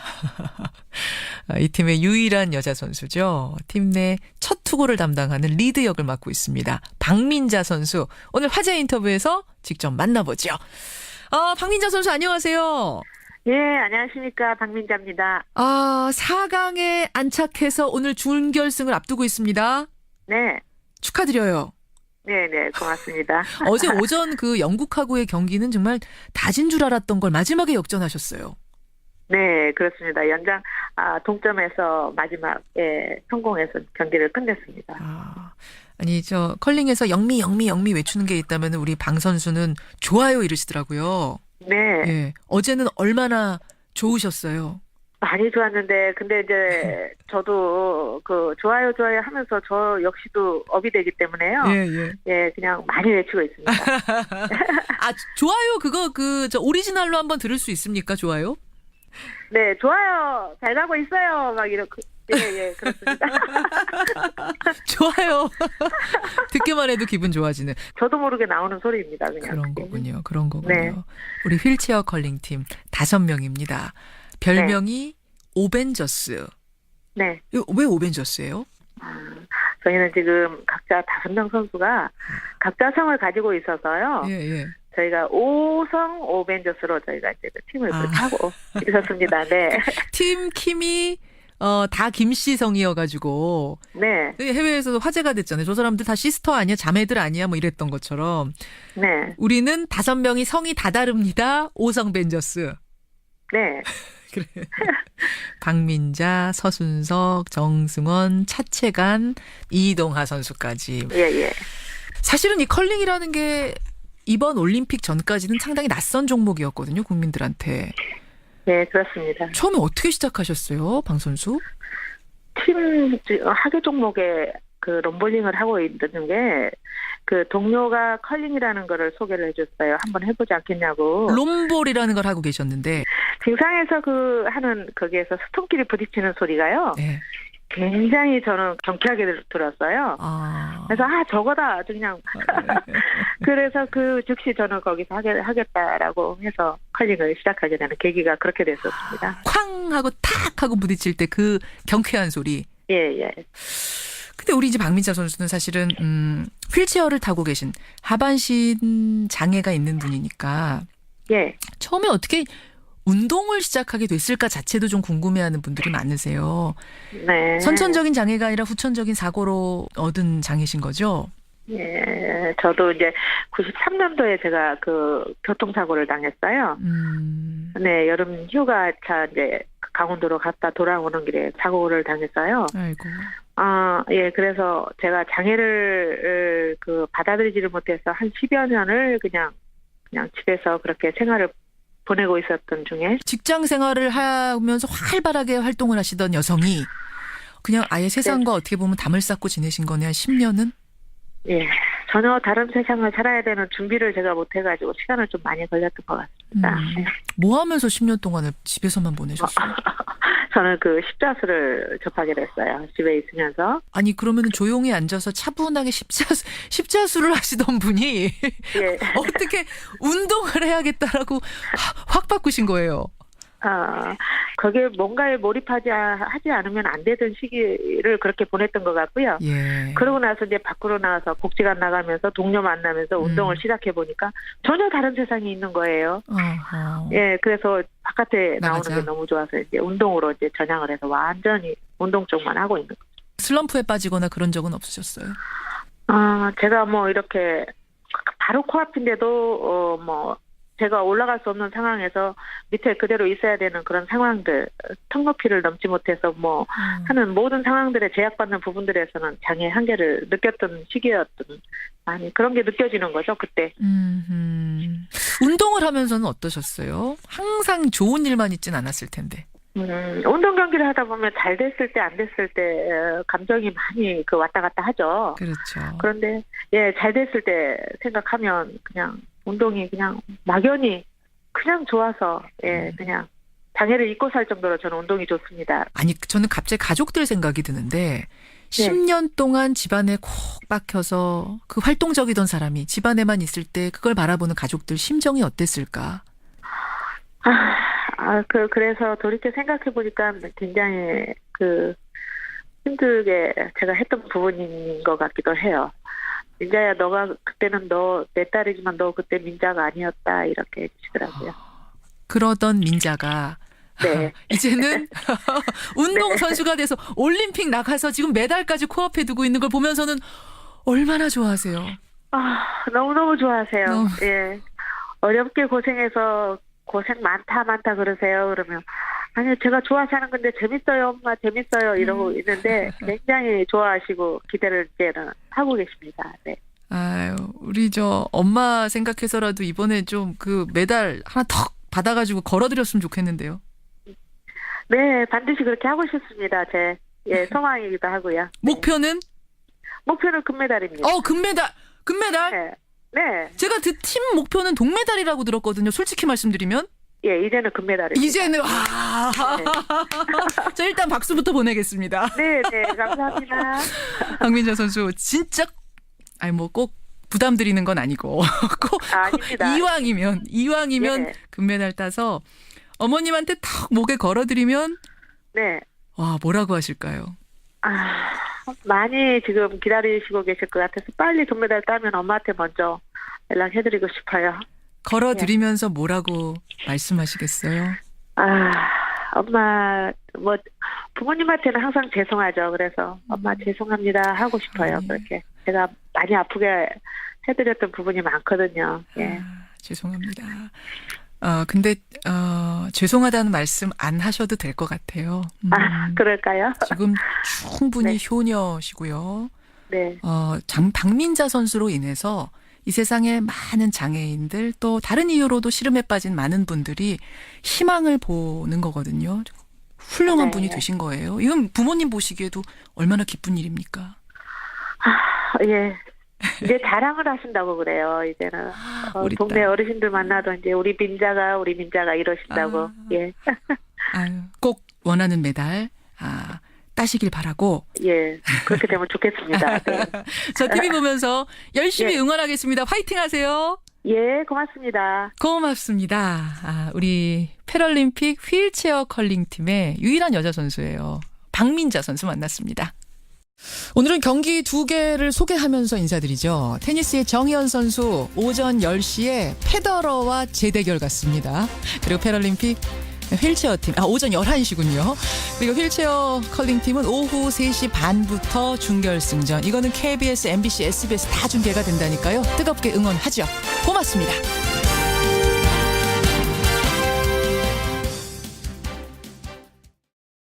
그래도 실무선에서 한 일이다 라면서 대부분의 혐의를 부인으로 일관했습니다. 특히 핵심 혐의죠. 뇌물죄 부분은 다스가 MB 거, 다스의 소유주가 MB라는 전제에서 시작을 하는데 그 부분에 대해서는 완전히 부정을 했습니다. MB 곁을 지금 지키고 있는 정치인들은 검찰이 확보한 증언은 거짓이다. 혹은 그 참고인들도 잘 몰라서 하는 말이다. 이렇게 주장을 하고 있는데요. 그렇다면 검찰에서 결정적인 증언을 한 사람 중에 한 분, 최동영 전 다스 경리팀장은 어떻게 답하실까요? 다스에서 8년 동안 일했던 분입니다. 최동영 전 다스 경리팀장 만나보겠습니다. 최 선생님 안녕하세요. 예, 안녕하십니까. 예, 8년간 근무하셨어요. 예, 그렇습니다. 기간이 언제부터 언제까지죠? 2001년 1월 10일부터 2008년 4월 17일까지 근무를 했었습니다. 예. 경리팀장이라면은 그럼 다스의 자금 회계 이런 걸 다 담당한 어떤 회계의 실무 책임자 이렇게 보면 됩니까? 예, 그렇게 보시면 될 것 같습니다. 이번에 검찰 가서 참고인 진술하고 오셨죠? 예, 했었습니다. 예. 최동영 팀장님뿐 아니라 김백준 전 청와대 총무기획관, 김희중 전 비서실장, 김성우 전 다스 대표 이런 분들이 다 가서 증언한 거죠? 예, 그렇게 알고 있어요. 예. 가서는 뭐라고 말씀하셨습니까? 중앙지검에 가서는 그 실소유 관련해서 예. 제가 그동안 보고 겪었던 MB가 실소유라는 여러 가지 정황들을 제가 말씀을 드렸었죠. 실소유라고 생각할 수밖에 없었던 정황들을 증언하고 오셨다 이렇게 말씀하셨어요. 예. 그때 그 조사받을 때 분위기는 최 팀장님 말고도 다른 분들도 다 실소유주 부분에 대해서 MB 거라고 증언한 것들을 많이 갖고 있던가요? 증거나 증언들을? 그럼요. 저도 많이 놀랐었죠. 그 당시에. 그 초창기인데도 그 많은 자료들을 확보하고 있었습니다. 예를 들면 어떤 게 기억나세요? 에이킹 건프에 대해서도 알고 있었어요. 삼성이 소송비를 대납해줬죠. 미국의 그 다스 소송비를. 그때 법률 대리인 로펌이 에이킹 건프인데 거기에 대해서 이미 그때도 1월에도 알고 있었어요. 직접 삼성이라는 말은 이제 검찰 측에서 언급을 안 했지만은 그 에이킹 건프를 저한테 물었었어요. 그쪽도 이미 뭔가 심증을 굳히고 있었던 상태군요. 네, 그렇게 들여다보고 있었던. 예. 결정적으로 다스는 MB 거라고 확신하신 계기는 언제입니까? 2008년도 특검 마지막 시기에 이상은 씨 그 아들하고 제가 그 MB를 안가에서 한번 뵌 적이 있거든요. 셋이서. 이동형 씨하고. 그 당시에 이제 대주주의 그 아들인 이동형 씨가 세광공업 자재 과장을 하다가 이제 거의 무직 상태로 있었던 상태였거든요. 이상은 씨, MB 형님 이상은 씨의 아들 이동형 씨가 그 당시 무직 상태였어요. 특별한 직업이 없었어요. 그 자리에서 이제 MB, 그러니까 이명박 전 대통령 하고 저하고 이동형 씨하고 있는 자리에서 그때면은 그러면은 이미 MB는 당선인 신분이었던 건가 아니면 대통령이 된 후였습니까? 취임 전이었습니다. 취임 전 당선인 신분. 예, 당선인 신분일 때 MB, 이동형 씨 그리고 최 팀장 세 분이 만나셨어요. 예, 그렇죠. 그 자리에서 이동형 씨가 뭐라고 하던가요? 자기가 다스를 입사를 좀 해가지고 해보겠다 이런 취지로 이제 당선인께 이제 말씀을 드리는 자리였고 그 얘기를 듣고 이제 네가 가서 이제 좀 해봐라, 잘해봐라 이렇게 이제 말씀을 하신 그때가 이제 심증적으로 MB 회사가 맞구나 딱 느꼈었죠. 네가 가서 그럼 잘 다스를 해봐라. 예. 그러니까 작은 아버지한테 제가 지금 무직이었는데 다스라는 회사 아버지 회사 맡아서 잘 해볼게요. 이렇게 얘기하는 그냥 전하는 자리 정도의 느낌은 아니고요. 전할 수는 있는 거잖아요. 작은 아버지니까 상관이 없더라도 회사와 상관없더라도. 제가 옆에서 보니까 입사를 할 테니까 허락을 좀 해주십사 하는 그런 자리가 됐고요. 일종의 면접 자리, 주인한테 허락받는 자리. 예. MB하고 이제 이동영 씨하고 그렇게 사이가 안 좋았었어요. 안 좋은 상태였는데. 예. 예. 그런 상태에서 MB를 찾아가서 제가 해보겠습니다. 라고 이야기하는 건 주인한테 허락을 받으러 가는 길이지. 그냥 사이도 안 좋은 작은아버지를 굳이 찾아가서 제가 잘 할 수 있을까요? 격려 좀 해주세요. 이런 차원의 자리가 아니었단 얘기군요. 예, 그렇죠. 지금도 보면은 그 이동영 씨가 검찰에서 그 아버지 지분은 아버지 것이 아니고 이제 MB 거라고 이제 진술한 걸로 알고 있거든요. 맞습니다. 그리고 뭐 녹취록도 보면은 뭐 대부분 그런 취지에서 이제 얘기 나오는 것 같고 예. 그 아버지인 이상은 씨가 그 회사 주인이라고 이제 말씀을 하셨는데 MB가 예. 제가 옆에서 이제 본 바로는 그 이상은 그 회장도 그 당시에 제가 6, 7년씩 그 이해 안 되는 말이요? 네. 이병기 전 원장 말, 뭐 언뜻 들으면 그럴 수 있겠다 싶습니다. 예. 박근혜 전 대통령이 특활비 좀 가져오라고 했더니 예. 국가 운영을 위해서 쓰겠거니 믿었다는 거 아니에요? 그렇죠. 알고 봤더니 미용 시술에 썼더라. 진짜 배신감 느꼈다. 정말 이 말이 맞을까요? 이 말을 이병기 원장이 했다는 점에서 저는 말이 안 된다고 생각합니다. 왜 그렇습니까? 왜냐하면요. 2014년 7월 국정원장에 발탁이 됐어요. 예. 원래 외교관 출신이잖아요. 맞습니다. 이때부터 특활비를 자기 스스로가 상납을 했습니다. 그런데 이듬해 3월 대통령 비서실장 자리까지 올랐어요. 예. 한마디로 돈을 상납하던 자리에서 돈을 상납받는 자리까지 올라갔다는 얘기입니다. 그러네요. 그러니까 이 전 원장이 비서실장 시절에 박근혜 대통령이 이병호 원장한테 돈을 받았거든요. 예. 그렇다면 최소한 대통령한테 상납된 돈이 국정원이 상납한다는 사실도 알고 있었을 거고 어디에 쓰였는지 최소한 눈치는 채고 있었을 거라는 얘기입니다. 그러니까 뒤늦게 배신감 얘기를 한 것은 나는 사실은 몰랐습니다. 사법 처리 받지 않기 위한 전략이라고 봐야 된다는 자기 거죠. 보호책 아니냐. 네, 맞습니다. 전략적으로 나온 단어 아니냐라는 생각이 드셨다는 네. 말씀. 그래요. 두 번째 행간은요. 두 번째 행간은 그럴듯한 모범 답안이 나왔다입니다. 모범 답안이 나왔다? 사실 이 특활비 문제는 지금 이명박 대통령도 걸린 문제잖아요. 네, 그렇죠. 거기에 답안이 나왔다고 생각하세요? 맞습니다. 박근혜 전 대통령 뇌물 재판은 지금 보이콧하고 있으면서 특활비 재판에는 또 응하고 있잖아요. 예. 이른바 호위무사로 불리는 유영하 변호사를 선임해서 재판에 대비하고 있습니다. 맞습니다. 그럼 박 전 대통령은 재판에서 뭐라고 주장할까요? 저는 이명박 전 대통령이 아주 그럴듯한 모범 답안을 내놨다고 생각합니다. MB가 모범 답안을 내놨다고요? 네. 어떤 거요? 검찰 조사에서 17억 5천만 원 특활비 받았다는 거 혐의 추궁받지 않았습니까? 예. 나는 모릅니다. 측근들이 받아서 난 잘 모릅니다. 이렇게 얘기하다가 딱 1억 원 받았다고 인정했습니다. 김희중 전 부속실장, 가장 가까운 비서실장 출신 아닙니까? 김희중 실장이 김윤옥 여사한테 전달했다고 증언한 10만 달러, 1억 원. 딱 그것만 인정했다 그러죠. 나라를 위해서 썼다 이렇게 얘기했는데요. 나라를 위해서 썼고 김윤옥 여사한테 준 게 아니라 내가 받았다 또 이렇게 얘기했어요. 네. 어디에 썼는지는 함구했습니다. 대북 공작비다라고 이제 두루뭉술하게 얘기를 했다라고 하죠. 그러니까 이게 이렇게 되는 거예요. 다 부인하다가 도저히 부인할 수 없는 돈이 나올 경우에는 내가 나라를 위해서 썼습니다. 그런데 구체적으로 어디에 썼는지는 말 못하겠습니다. 이런 식의 전략을 썼다는 건데요. 그러니까 박근혜 전 대통령도 비슷한 얘기를 할 가능성이 높다 이런 얘기입니다. 그렇게 보시는군요. 마지막 행간은 뭡니까? 마지막 세 번째 행간은 이제 엉터리 나라를 바꿔야 할 때다입니다. 어떻게요? 이 엉터리라는 표현은 제가 쓴 거 아닙니다. 어제 재판에서 이병호 전 원장이 얘기한 거예요. 대한민국이 얼마나 엉터리 나라면 국정원장이 대통령에게 뇌물을 바치는 나라겠느냐 이렇게 얘기했어요. 이병호 원장이. 예. 국정원장 할 때 좀 엉터리 나라 좀 바꿔보시지 이렇게 얘기하고 싶은데요. 막 한편으로 생각하면 맞는 말이기도 합니다. 이명박 박근혜 정부 시절 국정원장 5명이 지금 줄줄이 재판을 받아야 되는 상황이거든요. 그렇죠. 아니 세계 어느 나라 국정원장이 한 명도 아니고 5명씩이나 공작한 것도 아니고 대통령한테 뇌물 바쳐서 구속이 됩니까? 이건 정말 창피한 일이거든요. 이제 국회가 나서서 국정원 예산 결산 감시 좀 하고 견제할 수 있도록 법을 좀 뜯어고쳐야 되지 않을까 싶습니다. 여기까지 오늘의 행간. 김성원 씨 수고하셨습니다. 네, 고맙습니다.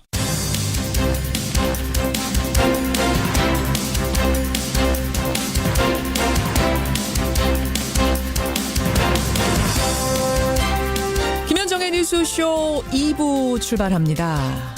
청취자 김주한님 외에 많은 분들이 역사는 정직한 것인데 MB 저렇게 끝까지 부인하다니 어리석어 보입니다. 9282님은 코미디하고 있군요. 이런 문자들을 지금 보내주고 계시는데요. 그렇죠. 많은 국민들은 왜 MB가 저렇게까지 모든 혐의를 부인할까 궁금해합니다. 그리고 왜 여전히 정치보복이라고만 주장하고 있을까 궁금합니다. 그런데 이유가 있다는군요. 오늘 권영철의 Y뉴스에서 왜 MB는 설득도 되지 않는 정치보복이란 주장을 계속하는 걸까? 그 이유를 파헤쳐 보겠습니다. 그런가 하면 미투 운동이 한창인데요. 2차 피해가 우려된다 하는데 실제로 과거에 미투를 했던 경험자들은 어떤 2차 피해를 겪었던 건가? 오늘 훅뉴스가 과거의 미투 경험자들을 찾아가 봤습니다. AS 뉴스도 준비가 되어 있습니다. 딱 한 달 전에 신입 간호사가 스스로 목숨을 끊었던 사건 여러분 기억하시죠? 간호사들 조직 내에 그 집단 괴롭힘, 태움 문화 때문이라고 알려졌었는데 한 달이 말했답니다. 검찰에다가. 그 사실을 말씀드렸다는 그거를 MB가 부인한다는 건 좀 그렇고요. 무슨 그분들 아무 죄도 없는데 경감받기 위해서 그랬다는 건 말도 안 된다. 그럼요. 저 같은 경우도 마찬가지죠. 예. 제가 무슨 죄를 진 것도 아닌데 그렇죠. 그 당시 다스 있으면서 보고 겪었던 여러 가지 이제 그 사실 정황들을 검찰에 진술을 했는데 아니라고 얘기하면은 뭐 일단 부인을 할 수 있겠죠. 검찰 측에다가. 예. 알겠습니다. 예. 무슨 죄가 있어서 우리가 경감받으려고 그런 거짓말을 하느냐. 그냥 보고 들은 대로 아는 대로 얘기한 거다. 이 말씀이세요. 예, 그렇죠. 끝으로 최동영 팀장의 심정이랄까요? MB에게 하고 싶은 말이랄까요? 있으면 하시죠. 이번 그 MB 검찰 조사 관련해서는 국가적이나 사회적인 분열하고 정치적인 대립으로 이제 비춰지도록 그 MB가 지금 그렇게 몰고 가고 있는 것 같아요. 정치 보복 프레임으로 몰고 가려고. 이런 걸 보면서도 저는 이제 아직도 거짓과 위선으로 진실을 오도하고 있다고 생각하고 있거든요. 그동안 그 MB에게 그 진실을 말할 수 있는 기회를 많이 줬다고 생각하고 있어요. 저는. 예. 근데 아직까지도 이제 그렇게 이제 발뺌을 하시는 거는 참 국민 한 사람으로서 다스와 관련된 사람으로서 참 뻔뻔하게 생각하고 있고요. 이번 계기로 우리나라가 조금만 더 그 진실된 사회가 될 수 있도록 그 나아가는데 힘을 좀 썼으면 좋겠다고 생각하고 있어요. 예. 최동영 팀장님. 예. 끝으로 다시 한번 확인 질문 드립니다. 예. 다스는 MB 겁니까? 저는 MB 거라고 확신하고 있어요. 여기까지 말씀 듣겠습니다. 고맙습니다. 예. 감사합니다. 최동영 전 다스 격리팀장이었습니다.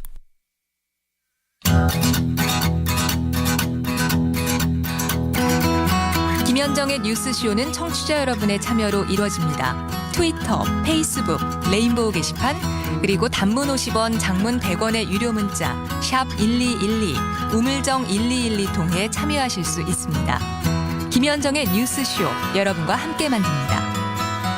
김성환의 행간 시사평론가 김성환 씨 나오셨습니다. 어서 오십시오. 네, 안녕하세요. 어제 이재호 전 의원 인터뷰 들으셨어요? 가면서? 네, 들었어요. 엄청난 화제, 하루 종일 화제. 화제가 되게 말씀하시더라고요. 지금 아침까지도 화제. 그러니까 최동영 팀장도 들으신 거예요, 그거를. 네. 듣고. 아니, 나만 그렇게 얘기했으면 또 모르는데 지금 일제히 다 참고인들이 다 쓴 MB 거라고 얘기하고 있는 그 상황에서 이 전 의원은 얼마나 아쉽길래 그렇게 우리가 다 몰라서 그렇다고 얘기하십니까? 서운한 거예요. 이게 상황이 다스가 무슨 신앙도 아니고요. 예. 아니 모든 국민이 다스는 누구 겁니까? 이렇게 묻고 있잖아요. 말도 안 되는 얘기를 지금 하고 있어요. 아이고 보겠습니다. 예, 검찰이 또 어떤 증거들 갖고 있는지 증언은 얼마나 단단하게 나왔는지 좀 지켜보기로 하죠. 행간 뭐 가지고 오셨습니까? 남재준, 이병기, 이병호, 이 박근혜 정부 시절 국정원장 3명이 어제 나란히 법정에 섰습니다. 어제요? 이 재직 시절 국정원 특수활동비를 박근혜 대통령에게 상납한 혐의로 재판을 받기 위해서인데요. 예. 그런데 정직 국정원장 입에서 배신감이란 의외의 단어가 튀어나왔습니다. 배신감. 네, 박근혜 대통령에게 배신감 토로한 전직 국정원장. 이 뉴스의 행간을 좀 살펴볼까 합니다. 이게 그러니까 대통령의 최측근 국정원장, 특활비까지 갖다 바쳤던 국정원장 입에서 나온 말이라고는 믿을 수 없을 정도더라고요. 저도 정말 이런 단어를 사용했나 이렇게 생각이 될 정도였는데요. 예. 국정원장은 정보기관의 수장이잖아요. 그럼요. 그만큼 중량감 있는 인사가 임명이 되고요. 그 누구보다 입이 무거워야 하는 사람들입니다. 그런데 그런 국정원장 입에서 배신감이란 말이 나왔다. 그것도 자신이 모셨던 대통령에 대해서 그렇죠. 배신감이란 단어가 나왔다. 네. 이건 보통 일이 아니란 거죠. 맞습니다. 그 주인공은 이병기 전 원장인데요. 예. 이 푸른색 수의를 입고 재판정에 나와서 특활비를 상납한 이유를 이렇게 말했습니다. 제대로 된 국가 운영을 위해 쓰였으면 하는 기대가 있었기 때문인데 기대와 반대로 된 것에 대해 안타깝게 생각하고 심지어 배신감까지 느낄 정도였다. 그러니까 내가 상납을 한 건 맞지만 네. 국가 운영을 위해서 보태 쓰십시오라고 한 거지. 네, 그런 취지였는데. 이렇게 미용하고 뭐하고 이렇게 쓸 줄은 몰랐다. 맞습니다. 이 얘기를 하고 싶어요. 그래서 배신감을 느꼈다는 거예요. 네. 이병호 전 원장은 내가 아닌 다른 사람이 원장이었더라도 이 자리에 섰을 거다. 그러면서 제도적으로 뭔가 문제가 있는 것이다. 이렇게 제도 탓을 했고요. 남재준 전 원장은요? 입을 굳게 닫았습니다. 남재준 원장은 네. 자, 배신감 토로하고 제도 탓하고 입을 닫고 전직 국정원장들 어제 재판정에서의 모습들 행간 들어가 보죠. 첫 번째 행간은 언뜻 그럴듯해 보이지만 말이 안 되는 말이다입니다. 김현정의 뉴스 쇼.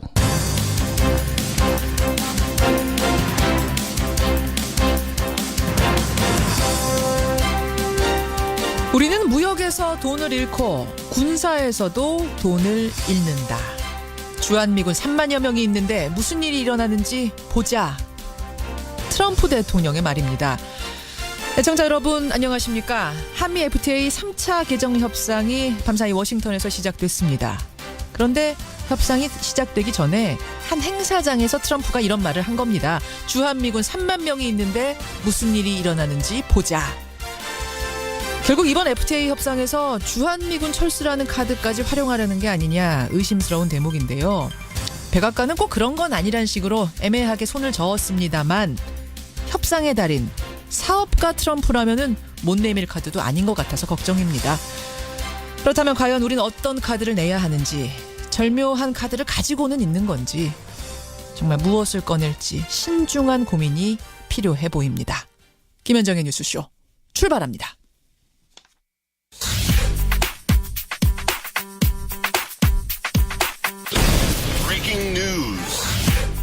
김현정의 뉴스쇼가 주목한 오늘의 포인트, 오늘은 민경남 프로듀서 나와 있습니다. 어서 오세요, 민 PD. 안녕하세요. 예, 오늘 첫 포인트 뭐부터 볼까요? 주한미군 놓고 무역 적자입니다. 그러니까 제가 조금 전에 언급한 트럼프의 주한미군 철수 카드 그 얘기예요. 그렇습니다. 미국 공화당 선거 모금 행사에 참석했던 트럼프 대통령의 말을 워싱턴 포스트가 보도해서 논란이 됐는데요. 예. 미국이 한국에 군인을 3만 2천 명이나 보내주고도 무역 적자가 나고 있다는 이야기였는데 백악관은 공식 입장이 아니라고 밝히기는 했습니다.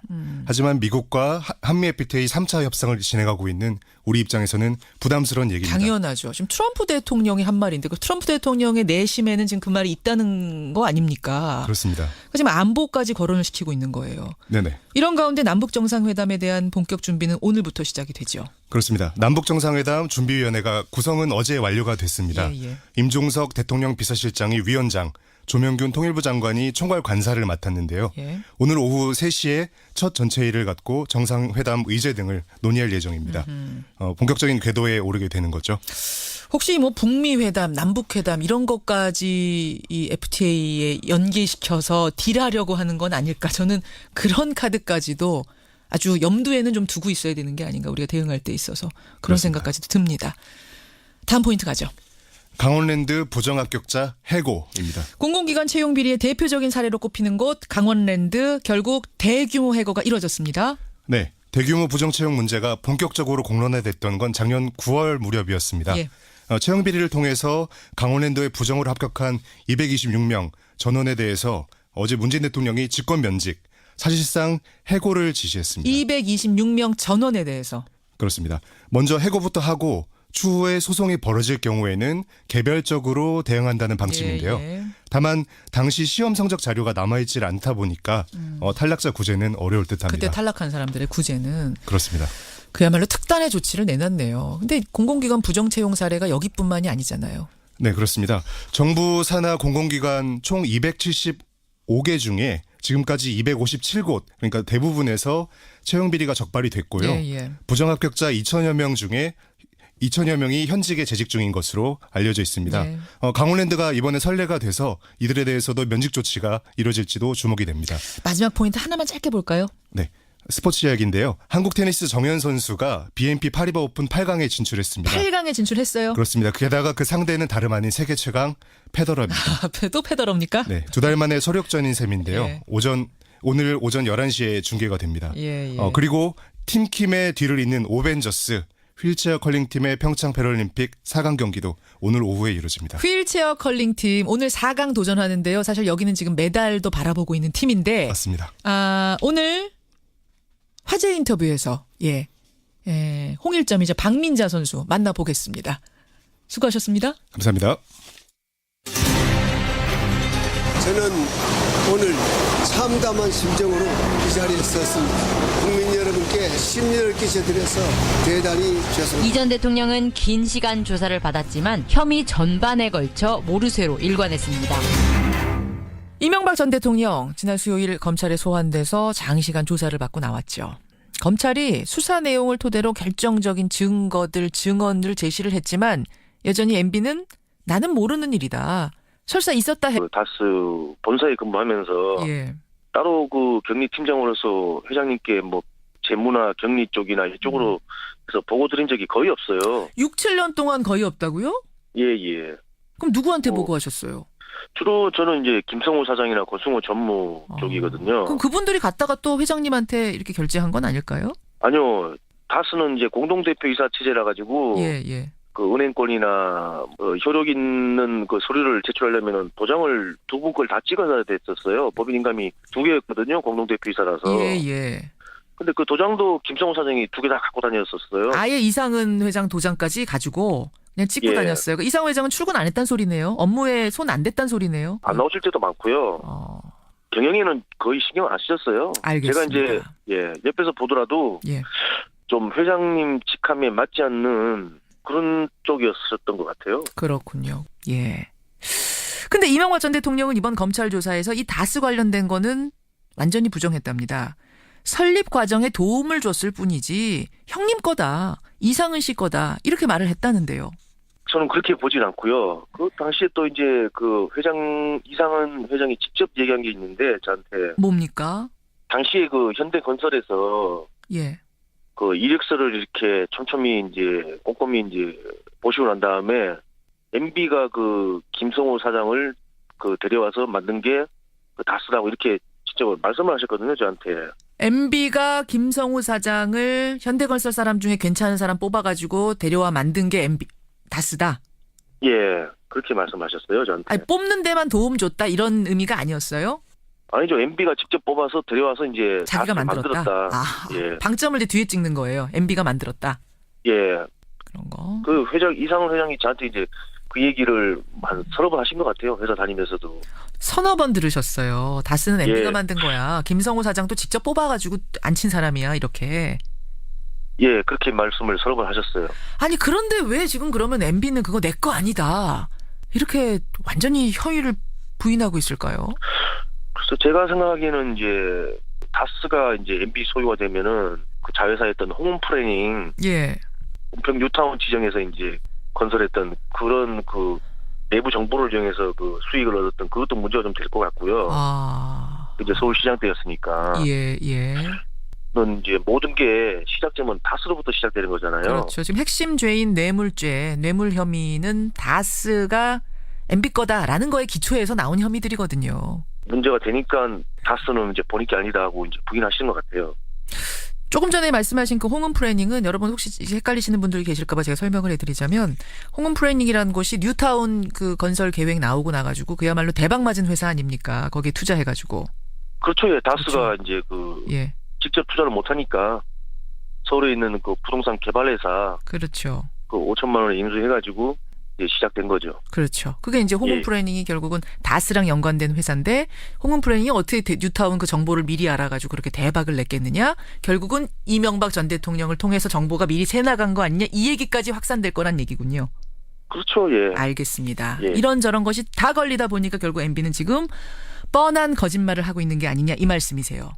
그렇습니다. 그런데 현재 MB 곁을 지키고 있는 측근들 사이에선 어떤 말이 나오냐면 어제 이재호 전 의원이 저희 뉴스쇼 출연해서 그러셨습니다만 검찰이 표적 수사하는 거다. 왜냐? 증거가 없지 않느냐. 다스에서 일했던 직원들, 뭐 청와대 참모들 다 증언하고 있지만 그분들은 잘 몰라서 그렇게 얘기하는 거다. 그거 어떻게 믿느냐. 이러시더라고요. 예. 다시 되묻고 싶어요. 이거 이재호 의원한테요. 뭐라고요? 도대체 당신은 그러면 다스에 대해서 뭘 알고 있느냐. 뭘 알고 있는데 다른 여러 사람들이 증언이나 하고 있는 거에 대해서 아니라고 얘기를 하는 건지. 그리고 저 개인적으로는 그 MB가 그 측근한테도 아니라고 그 거짓말을 할 것 같아요. 측근들한테도? 예, 그럴 것 같아요. 지금 들리는 얘기로는 이명박 전 대통령, 그러니까 MB 측 변호사들한테도 정확한 것들을 얘기해 주지 않아서 지금 변호사들이 좀 당황하고 있다. 뭐 이런 이야기들이 들리긴 합니다. 아마 그러실 것 같아요. 제 생각에도. 알겠습니다. 그럼 여전히 다스는 MB 겁니까? 확실한 거죠. 100% 확실합니까? 개인적으로 볼 땐? 예. 알겠습니다. 아니 그 측근들은 이런 얘기도 해요. 그분들이 혹은 또 이명박 대통령도 그런 얘기합니다. 나한테 떠넘기는 건 자신들의 죄를 경감받기 위해서 검찰에서 그렇게 진술한 거 아니겠느냐. 이렇게 이명박 대통령